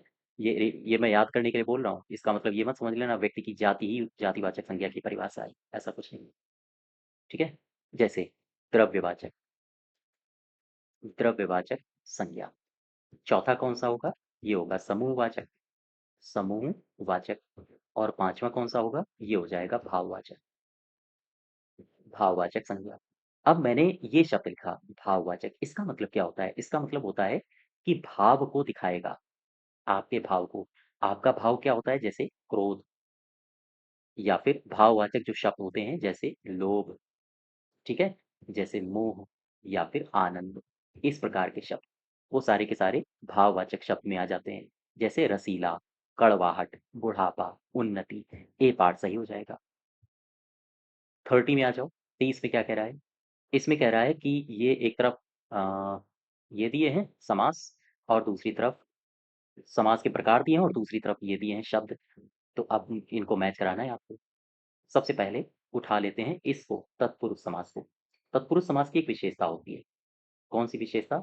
इसमें अंतिम पद प्रधान होता है, गौर करना। अच्छा 1 मिनट रुको ज़रा, हम आपको ब्लैक बोर्ड में लिए चलते हैं। बहुब्रीहि, तत्पुरुष, अव्ययी भाव और द्वंद्व। चलो देखो, तत्पुरुष, बस 2-2 बातें हैं जो आपको एग्ज़ाम टाइम तक याद रखनी है ना? अब बहुत सारी बातें आपको रिवाइज़ नहीं करनी है, केवल की पॉइंट्स होंगे, जो टॉपिक्स में कुछ की पॉइंट्स होंगे, वही आपको रिवाइज़ करने हैं। जैसे तत्पुरुष में कौन-सा पद प्रधान होता है? आप बताओगे इसमें अंतिम पद, अंतिम पद प्रधान होता है। जैसे एक आप हिंट के तौर पर इसको याद रख सकते हो, ये लिखा है पुरुष, है ना? और पुरुष में ये आदत होती है कि वो अंतिम समय तक लड़ता है। अगर ऐसी कोई स्थिति आ गई है, तो अर्थात इसमें अंतिम पद प्रधान हो जाएगा। इसकी एक खास बात और होती है, इसका जो प्रथम पद होता है, वो होता है विशेषण, विशेषण। और जो अंतिम पद होता है अर्थात द्वितीय पद ये होता है विशेष्य। ये 3 पॉइंट्स हैं, की पॉइंट्स, स्टेटमेंट बना के भी आपसे पूछे जा सकते हैं। जैसे एक मैंने शब्द लिखा, मैंने विदेश गमन, अर्थात विदेश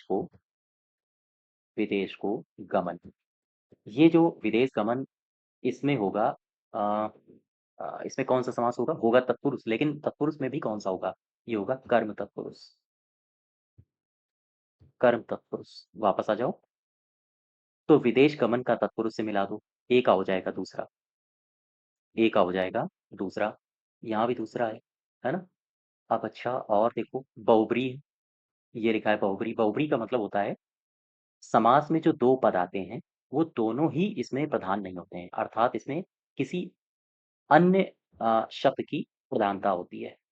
अर्थात समास में आए पदों को छोड़कर कोई अन्य पदार्थ की प्रधानता होती है बहुब्रीहि में।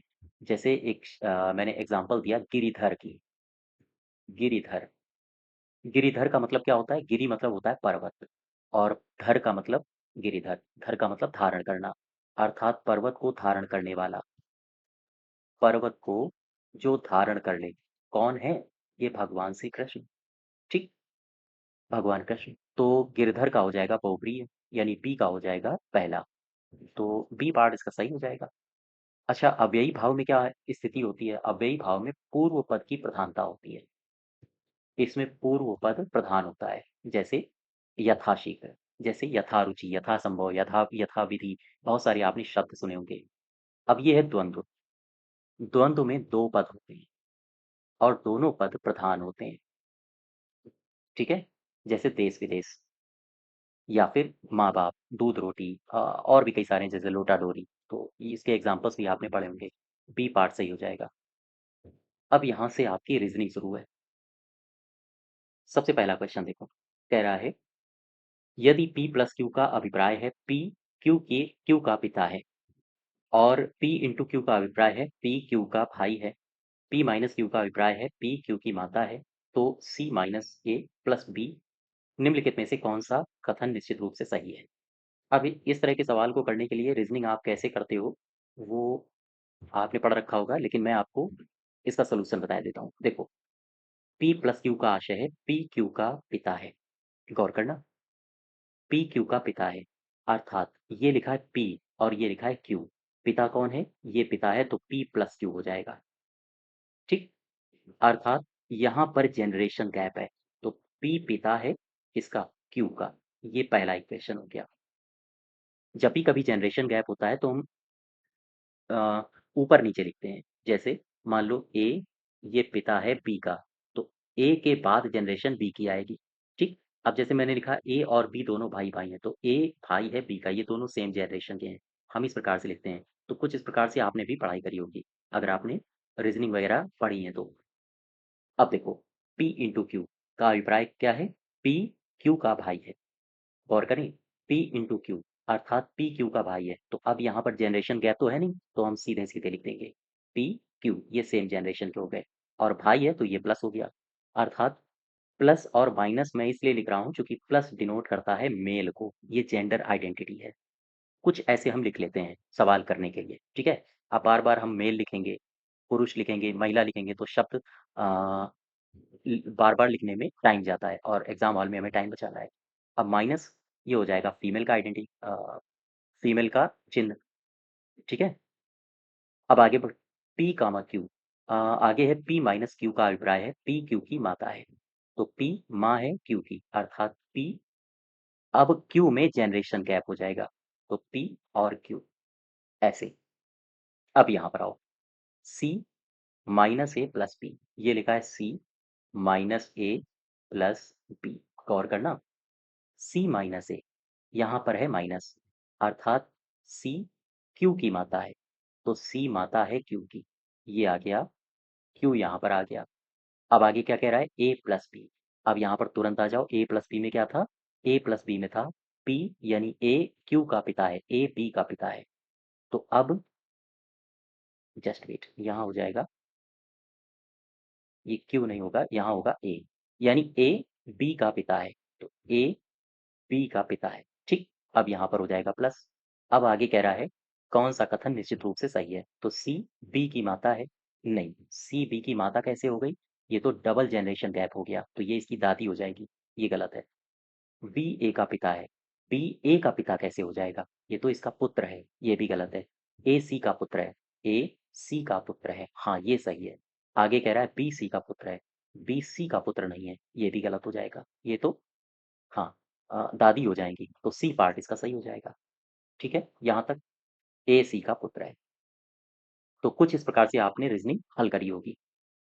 आगे देखो, इस तरह के सवाल बड़े सिंपल से होते हैं। वर्ण क्रम में लगाइए, सही विकल्प का चयन करो। जब भी कभी इस तरह के दिखें तो जो सेम सेम शब्द हैं, टी ई, अब देखो कह रहा है वर्ण क्रम में लगाइए। वर्ण क्रम में लगाने का मतलब है जो आप डिक्शनरी अगर आपने पढ़ी होगी, डिक्शनरी में जैसे शब्द लिखे होते हैं, ठीक उसी प्रकार से आपको यहाँ अरेंज करना है। तो जैसे ही आपको सेम सेम शब्द दिखें, T E C H N, T E C H N, T E C H N, T E C H N, T E C H N, बस इतने शब्द हटा दो, इनसे आपको कोई लेना देना नहीं है, हटा दो। ये एग्जाम हॉल में बहुत तेजी से करते हो आप इस तरह के सवालों को। ठीक है, यहाँ तो मैं आपको बता रहा हूँ। अब शब्द कहाँ से आए? ओ आई, ओ ओ आई। अब इसमें देख लो कौन सा पहले आएगा, कौन सा बाद में आएगा। तो आई सी, आई सी आई, आई सी ए सबसे पहले आएगा, तो ठीक है, फिर इसके बाद आएगा पांच, अब इन दोनों को हटा दो, 2 हो गया, 5 हो गया, हटा दो, कट कर दो। अब बचा कौन? OLO, OCR, OFA। O तो सब में सेम है, इन तीनों में जो बचे हैं OCR पहले आएगा, यानी कि OC तीसरा हो जाएगा, फिर OF हो जाएगा, और इसके बाद हो जाएगा OL, यानी 2 5 3 4 1, 2 5 3 4 1, डी पार्ट सही हो जाएगा। ठीक, इस प्रकार से आप करिए, तो जल्दी जल्दी सवाल हो जाएंगे आपके। आगे बढ़ो। निम्नलिखित में से निम्नलिखित प्रश्नों को पढ़ें और निर्णय लें कि प्रश्न का उत्तर देने के लिए कौन से कथन पर्याप्त है। प्रश्न क्या है? मृदुला के पास 4 अलमारियां हैं और 24 पुस्तकें हैं। वह कुछ पुस्तकों को व्यवस्थित करना चाहती है। पहली शेल्फ में कितनी पुस्तकें रखी जा सकती हैं? ये कथन दिए हैं। इन कथनों को पढ़ के आपको ये सवाल देना है, सवाल का उत्तर देना है। देख, थोड़ा सा इसको और ऊपर करते हैं, ठीक है? अब पढ़ो इसको। मृदुला के पास 4 अलमारियां हैं, 24 पुस्तकें रखी हैं। वह कुछ पुस्तकों को व्यवस्थित करना चाहती है। पहली शेल्फ में कितनी पुस्तकें रखी हैं?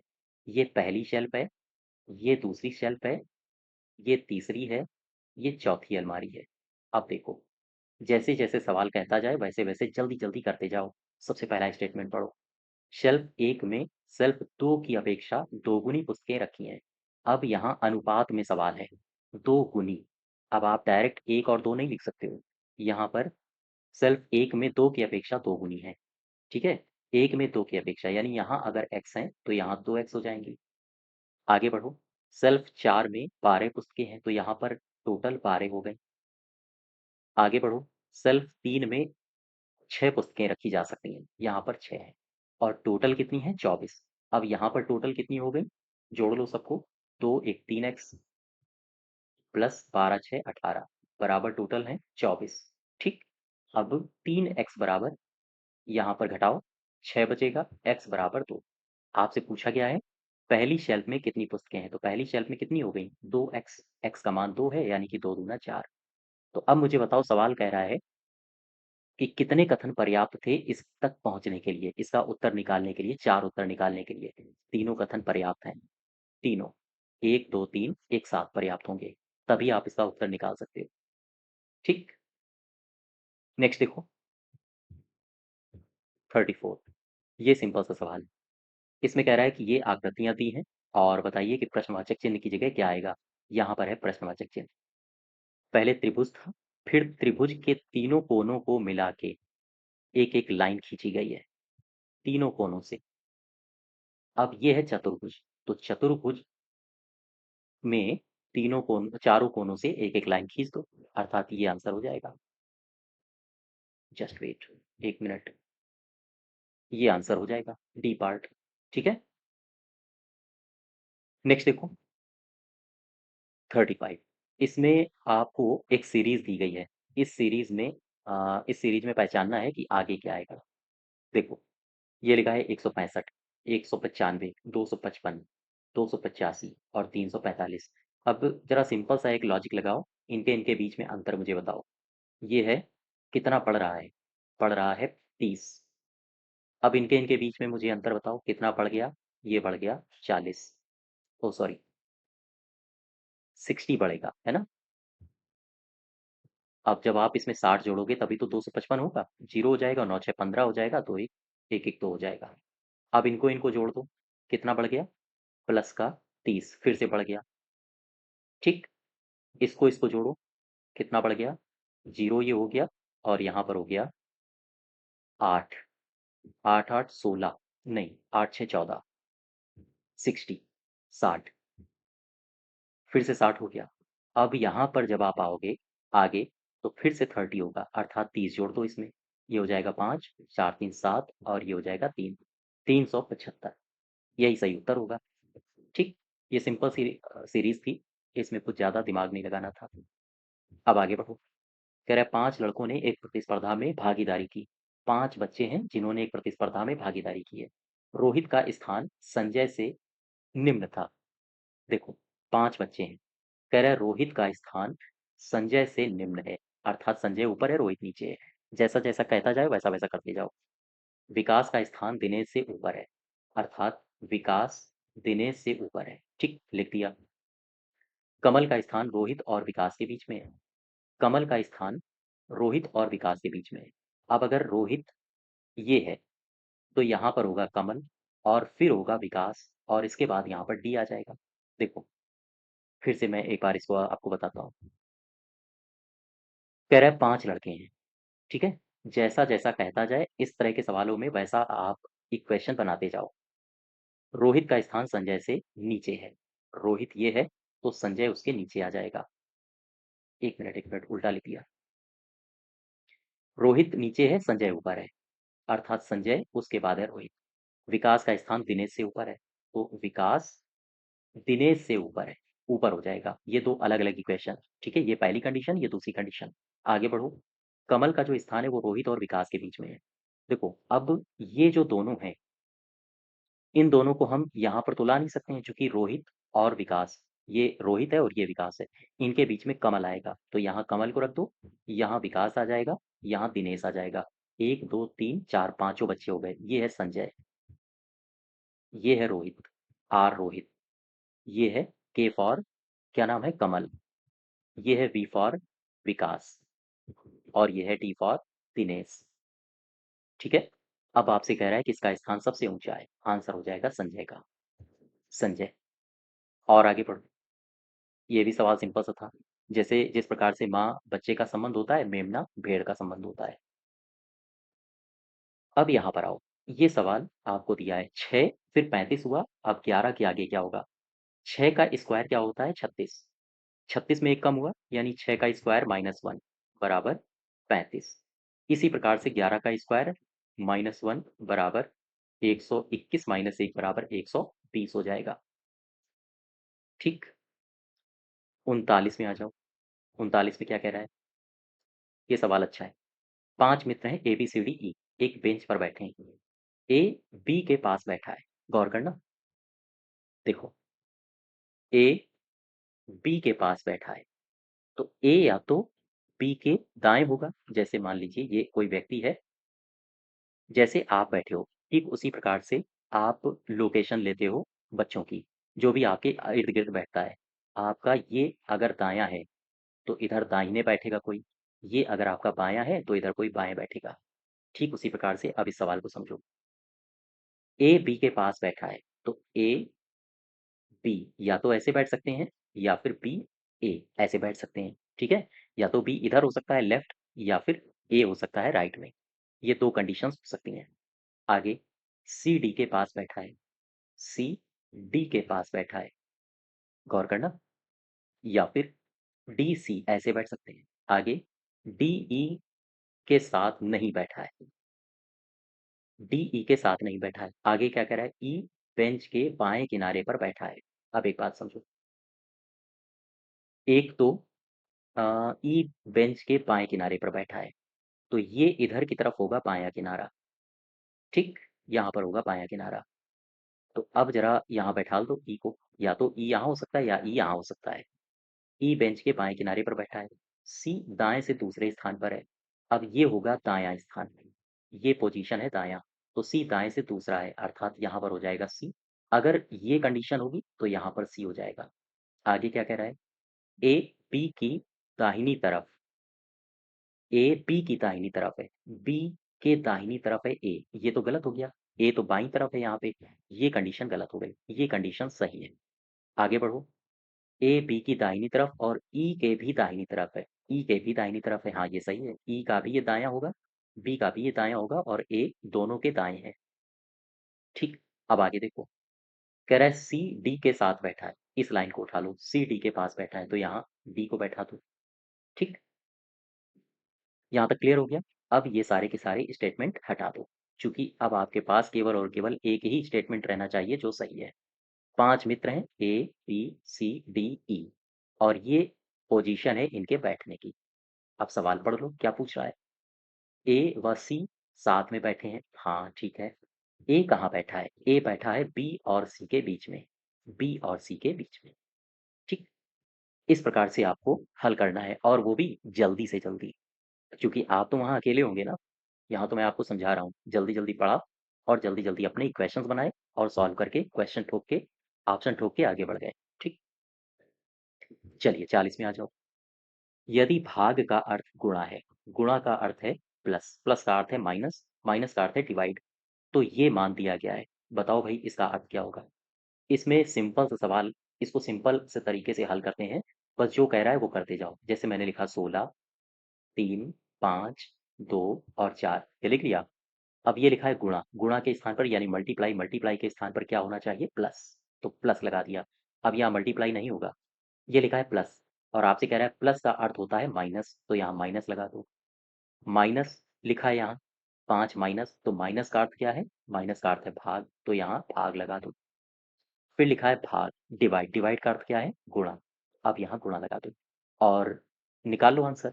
अब तो सिंपल सा है, 16, बोर्ड मास का रूल लगा दो, बोर्ड मास आपने पढ़ा होगा।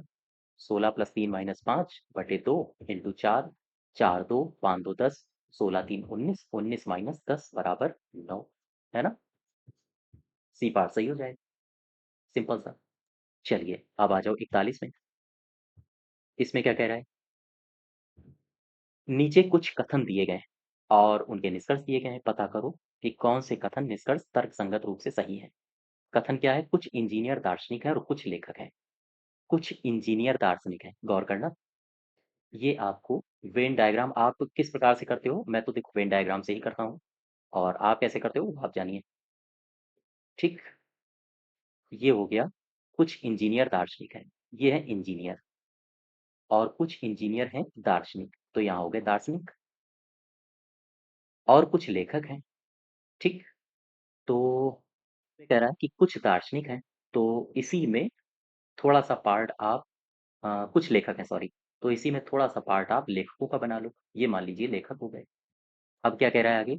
सभी लेखक रसोइया हैं, तो ये जितने भी लेखक हैं ना, ये सारे के सारे हो जाएंगे रसोइया, तो अब यहाँ पर रसोइया बना दो। और कुछ दार्शनिक लेखक हैं, कुछ दार्शनिक लेखक हैं, तो वो तो यहाँ पर आ गया, कुछ दार्शनिक लेखक हैं। अब आगे निष्कर्ष में पढ़ो। निष्कर्ष में कह रहा है कि कुछ दार्शनिक जो कि इंजीनियर है, तो ये दार्शनिक जो कि इंजीनियर है, ये वाले, ठीक है, ये वाले, वो लेखक भी हो सकते हैं। हाँ बिल्कुल लेखक हो सकते हैं। ठीक है, ये जो पार्ट आ रहा है ये लेखक का भी आ रहा है। इस स्थिति में कम से कम एक रसोइया हो सकता है। देखो, लेखक सारे रसोइया हैं, तो एक रसोइया तो हो ही सकता है जो कि दार्शनिक हो, ये वाला पोर्शन हो जाएगा सही। तो ये भी कथन सही हो जाएगा, एक और दो दोनों सही है, एक और दो दोनों सही। अब आ जाओ 42 में। इसमें क्या कह रहा है? निम्नलिखित में से निम्नलिखित प्रश्नों को पढ़ो और निर्णय लें कि प्रश्न का उत्तर देने के लिए कौन सा पर्याप्त है। गेंद का औसत आकार, देखो गेंद क्या होता है? गेंद होता है गोला, और गोला का आकार पूछा है, तो आप आयतन निकाल लो। ठीक है, आयतन निकालने के लिए आपको क्या चाहिए? 4/3 पाई आर क्यूब, यानी केवल और केवल आपको चाहिए त्रिज्या, आपको आकार पता चल जाएगा। तो ऐसी स्थिति में 6 गेंदों की त्रिज्याएं दी हैं आपको, 3 सेंटीमीटर, 4, 7, 5, 6 और 4। गेंद का रंग लाल होगा, कैसा होगा, कोई मतलब नहीं है। अगर आपको त्रिज्या पता है तो आप आकार निकाल सकते हो। केवल और केवल एक कथन पर्याप्त है, सी पार्ट। 43 में आ जाओ। कह रहा है एक कंपनी कुछ अभ्यर्थियों को कंप्यूटर संबंधी कार्य के लिए नियुक्त करना चाहती है। उनको निम्नलिखित कसौटियों पर खरा उतरना होगा। ठीक, कौन कौन सी कसौटियां हैं देख लो जरा। जस्ट वेट, इसमें मैं यहाँ पर लिखता हूँ। ठीक है, सबसे पहला स्टेटमेंट पढ़ो। अभ्यर्थी के 10वीं के या समतुल्य परीक्षा में 65% अंक होने चाहिए। ये 10वीं है, 10वीं में उसके पास होने चाहिए 65%। अब आ जाओ दूसरी कंडीशन में। अभ्यर्थी के पास एमएस वर्ड एक्सेल का ज्ञान हो, ये पहली कंडीशन थी। दूसरी कंडीशन है एमएस वर्ड और साथ ही साथ एक्सेल का ज्ञान। तीसरे में सी या सी प्लस प्लस का ज्ञान, तीसरी कंडीशन है सी या सी प्लस प्लस का ज्ञान हो। ये तीन कंडीशंस अगर कोई व्यक्ति फॉलो करता है तो वो व्यक्ति किसी कंपनी में सेलेक्ट हो जाएगा। अब जैसे पहला कथन पढ़ो। एम ने 10वीं परीक्षा 70% अंकों से प्राप्त कर ली है। ठीक, तो 10वीं में 65 चाहिए, यहाँ 70 है, तो ओके, यहाँ तक तो बात ठीक है, ये सेलेक्ट हो सकता है एम। गौर करना, एम 70% है हाई स्कूल में, 10th में, तो पहली कंडीशन तो ठीक है। दूसरी में उसे केवल सी और एमएस वर्ड का ज्ञान है। केवल सी या सी प्लस प्लस, ये भी कंडीशन ठीक है, या तो सी हो या फिर सी प्लस प्लस हो। तो सी है, ठीक है, ओके, काम चलेगा। लेकिन अब कह रहा है कि केवल और केवल एमएस वर्ड का ज्ञान है। यहाँ कह रहा है एमएस वर्ड भी होना चाहिए और एक्सेल भी होना चाहिए। एम फेल हो जाएगा। अब आ जाओ एस में। एस क्या कह रहा है? एम को हटा दो, यानी कि ए पार्ट गलत। दूसरे में आओ, एस ने सी सीखी है, तो एस के पास सी है, हाँ ठीक है, चल जाएगा, या तो सी हो या सी प्लस प्लस हो। इसमें इसने एक प्रोग्राम भी बनाया है। प्रोग्राम बनाओ ना बनाओ ये कंडीशन है ही नहीं, तो इससे कोई लेना देना नहीं है। आप प्रोग्राम बना लो चाहे ना बनाओ। और आगे बढ़ो। एमएस वर्ड और एमएस एक्सेल का भी ज्ञान है, हाँ ये भी सही है। एमएस वर्ड है और एक्सेल है, यहाँ तक भी ठीक है, पास हो जाएगा। और आगे बढ़ो। 10वीं में 63 है, अब फेल हो गया। 10वीं में 65 होने चाहिए, ये भी गलत है। नेक्स्ट देखो, तो दूसरा भी गलत हो गया। तीसरे में आ जाओ। ये 3 कंडीशंस आपको ध्यान रखनी है, इन्हीं 3 कंडीशंस को मैच कराना है। एच के 10वीं कक्षा में 68 हैं। एच पास हो गया पहली कंडीशन में। 65 थे, इसके 68 हैं, ठीक है। एमएस वर्ड और एक्सेल का भी ज्ञान है, हाँ बहुत बढ़िया। एमएस एक्सेल का भी इसको ज्ञान है और एमएस वर्ड का भी ज्ञान है। वर्ड और एक्सेल मांग रहा है। तीसरी कंडीशन में आओ। कंप्यूटर का ज्ञान नहीं है। यार ये सी या सी प्लस प्लस नहीं जानता है, फेल हो गया। हटाओ, इसको भी बाहर फेंको, ये भी पास नहीं हो पाया। तीसरा भी। अब यू में आ जाओ। एक लड़का है यू, यू को सी प्लस प्लस का ज्ञान है, हाँ बिल्कुल सही है। या तो सी हो या सी प्लस प्लस हो। एमएस वर्ड और एक्सेल का भी ज्ञान है, हाँ ये भी ठीक है। 10वीं में उसने 66% अंक प्राप्त किए हैं। 65 चाहिए, 66 प्राप्त कर लिए हैं, ये सही हो जाएगा। डी पार्ट, ठीक है, 43 का डी पार्ट सही हो जाएगा। अब आ जाओ 44 में। क्या कह रहा है? कह रहा है कि नीचे दिए गए प्रश्नों में पढ़ो और उत्तर बताओ। सभी आम मीठे हैं। गौर करना। ये है मैंगो। मैं वेन डायग्राम से ही बनाऊंगा। ये मैंगो है, ये मैंगो क्या है? सभी मैंगो मीठे हैं। मीठे, ठीक। कुछ सेब मीठे हैं। ये हैं एप्पल्स। एप्पल, ये मीठे हो गए। कुछ सेब, ये जितने एप्पल हैं ये सारे के सारे मीठे हैं। सभी गोलाकार फल मीठे हैं। मान लो ये गोलाकार फल है। ये,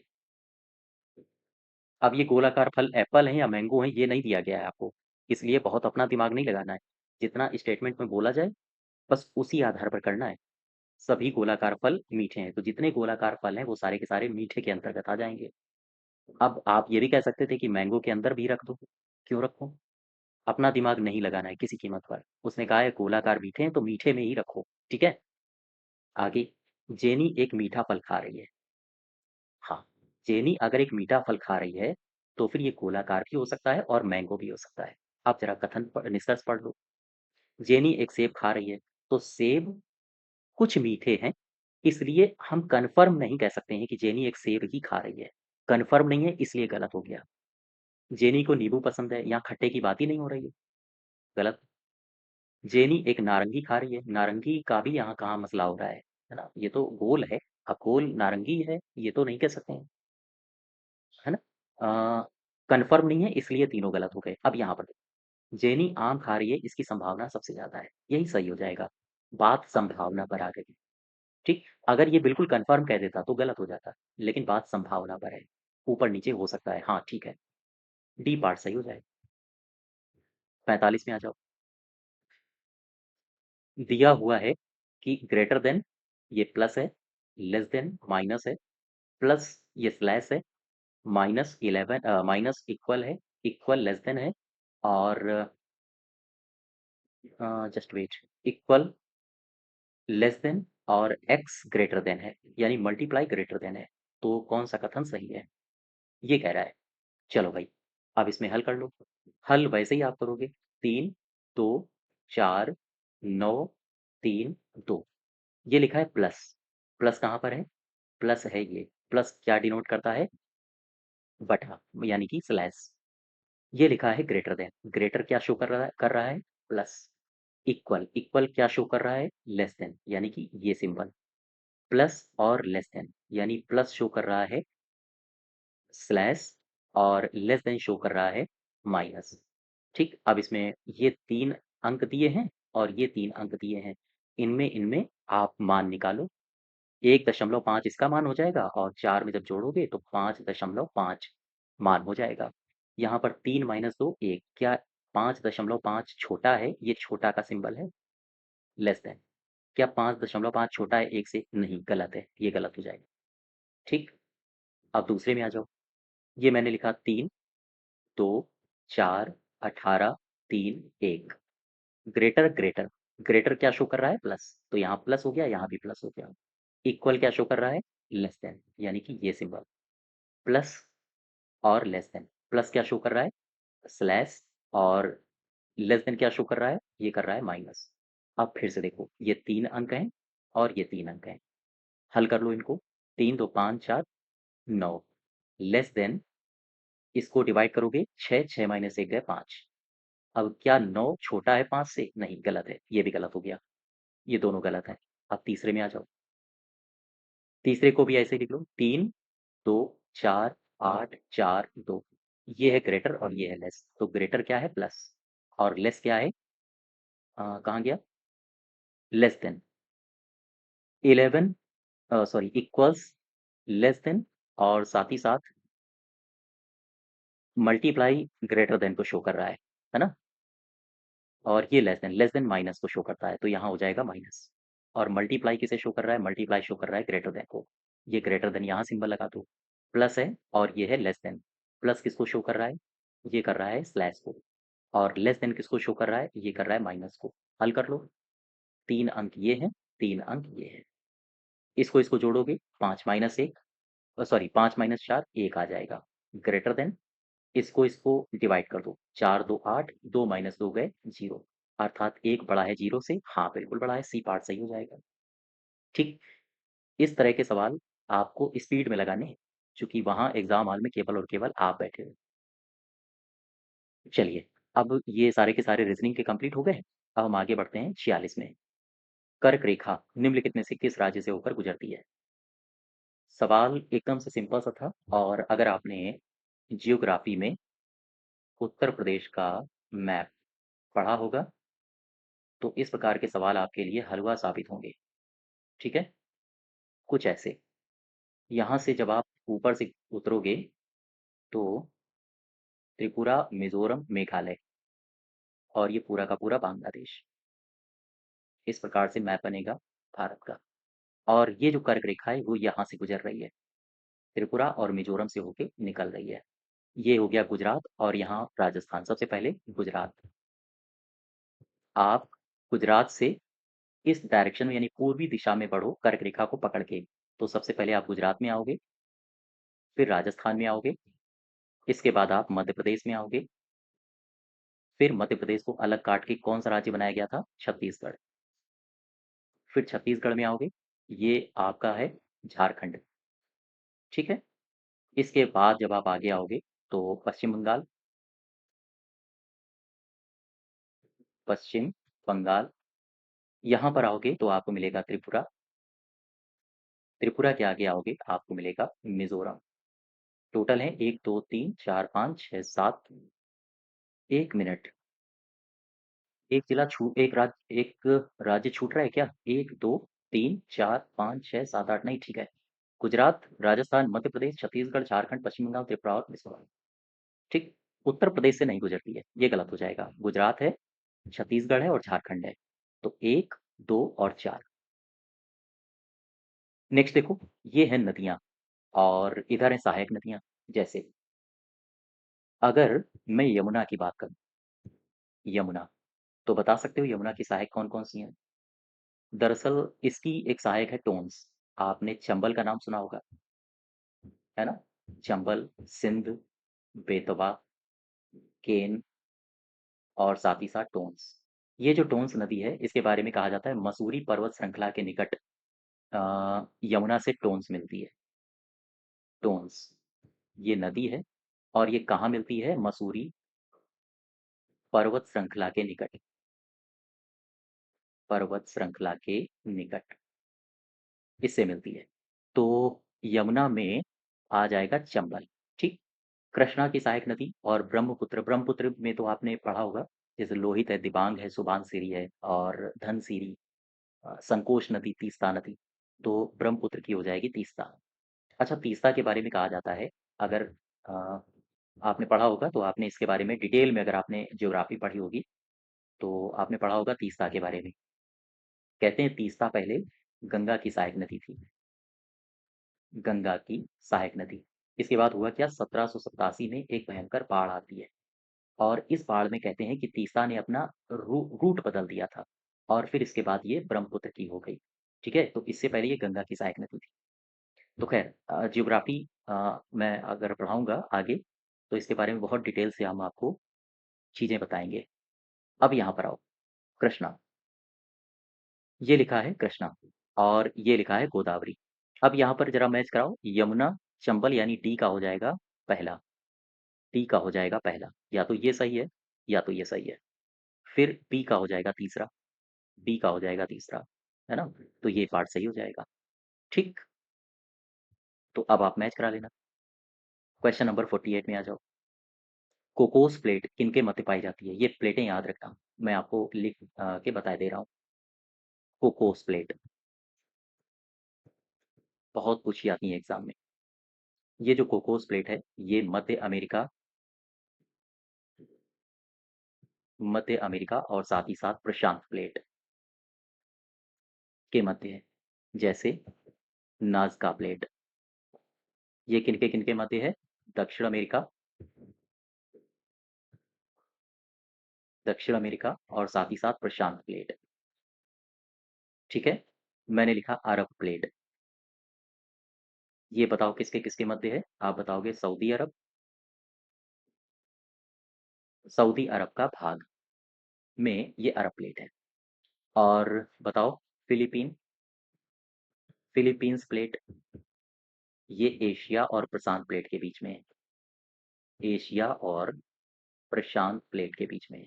याद रखिएगा, पूछी आती है। मुझे बताओ फूजी प्लेट, तो ये फूजी प्लेट दरअसल ऑस्ट्रेलिया का उत्तरी प्लेट है,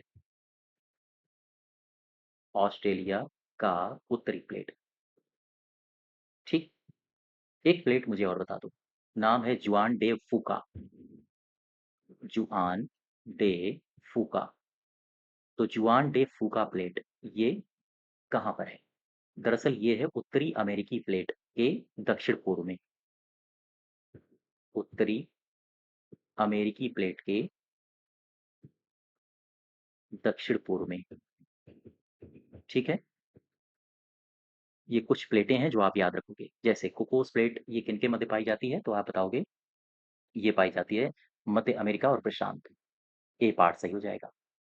यहाँ पर लिखा है अंतर्राष्ट्रीय योग दिवस का थीम क्या घोषित किया गया है 2025 में? एक पृथ्वी एक स्वास्थ्य के लिए योग। क्या ये सही है? आओ देखो, हाँ ये सही है। योग दिवस से संबंधित 3-4 बातें याद रखो। अगर मैं आपसे पूछूं कि प्रथम अंतर्राष्ट्रीय योग दिवस का आयोजन, प्रथम अंतर्राष्ट्रीय योग डे, योगा दिवस का आयोजन, ये सबसे पहले कब हुआ था? 21 जून को। वर्ष बताओ, 2015। कहाँ पर? नई दिल्ली में, नई दिल्ली। ठीक, और क्या बता सकते हो 2024 का योगा डे, योगा डे ये कहाँ हुआ था? ये हुआ था श्रीनगर में, याद रखो। ठीक, ये हो गया 49। अब मैं आता हूँ 50 में। इसमें कह रहा है वर्ल्ड गवर्नमेंट समिट 2024, इसका आयोजन कहाँ पर हुआ? ये हुआ दुबई, दुबई में या फिर पोर्ट लुइस में। वर्ल्ड गवर्नमेंट समिट 2024 ये हुआ दुबई में। मैं 3-4 समिट और लेता हूँ। जैसे, अच्छा पहले समिट नहीं, ये जो समिट हुई है world government, world government summit 2024 कहाँ हुई? दुबई। इसकी थीम बता सकते हो क्या? बताओ। भविष्य, भविष्य की सरकारों को आकार देना, भविष्य की सरकारों को आकार देना, ये इसकी थीम है। एक मुझे सवाल बताओ, मैं अगर आपसे पूछूं, ये मैं कुछ सवाल लिख रहा हूँ और इनके उत्तर बताना। जैव विविधता, जैव विविधता पर कोप 16 सम्मेलन कहाँ हुआ? बताओ। दूसरा सवाल, पहला एशियाई पहला एशियाई बौद्ध शिखर सम्मेलन, बौद्ध शिखर सम्मेलन, इसका आयोजन कहाँ हुआ? बताओ। और फिर मैंने लिखा 8वीं Indian Mobile Congress, Indian Mobile Congress, इसका आयोजन कहाँ हुआ? ये 3 सवाल के उत्तर मुझे दो। सबसे पहले जैव विविधता पर कोप 16 का आयोजन, ये कोलंबिया में हुआ, कोलंबिया। पहला एशियाई बौद्ध शिखर सम्मेलन, ये कहाँ हुआ? नई दिल्ली। और 8वीं इंडियन मोबाइल कांग्रेस, इसका आयोजन कहाँ हुआ? ये आप मुझे कमेंट बॉक्स में बताइए, ठीक है? तो ये 50 क्वेश्चंस थे मॉक टेस्ट 1 के। इसके आगे के 50 क्वेश्चंस हम लोग नेक्स्ट टर्न पर करेंगे और फिर इसके बाद मॉक टेस्ट नंबर दूसरा करेंगे। ध्यान दें, ये मॉक टेस्ट सभी के लिए फ्री हैं। अगर आप चाहते हो मॉक टेस्ट देना, तो आप हमारे एप्लीकेशन में जाके इसको ज्वाइन कर सकते हो। और इसकी पीडीएफ आपको फ्री पीडीएफ वाले सेक्शन में ही दी जाएगी जब कंप्लीट मॉक टेस्ट हो जाएगा, पहला वाला, ठीक है? तो खैर, जो क्वेश्चन पूछा है उसका उत्तर मुझे कमेंट बॉक्स में दीजिए। धन्यवाद।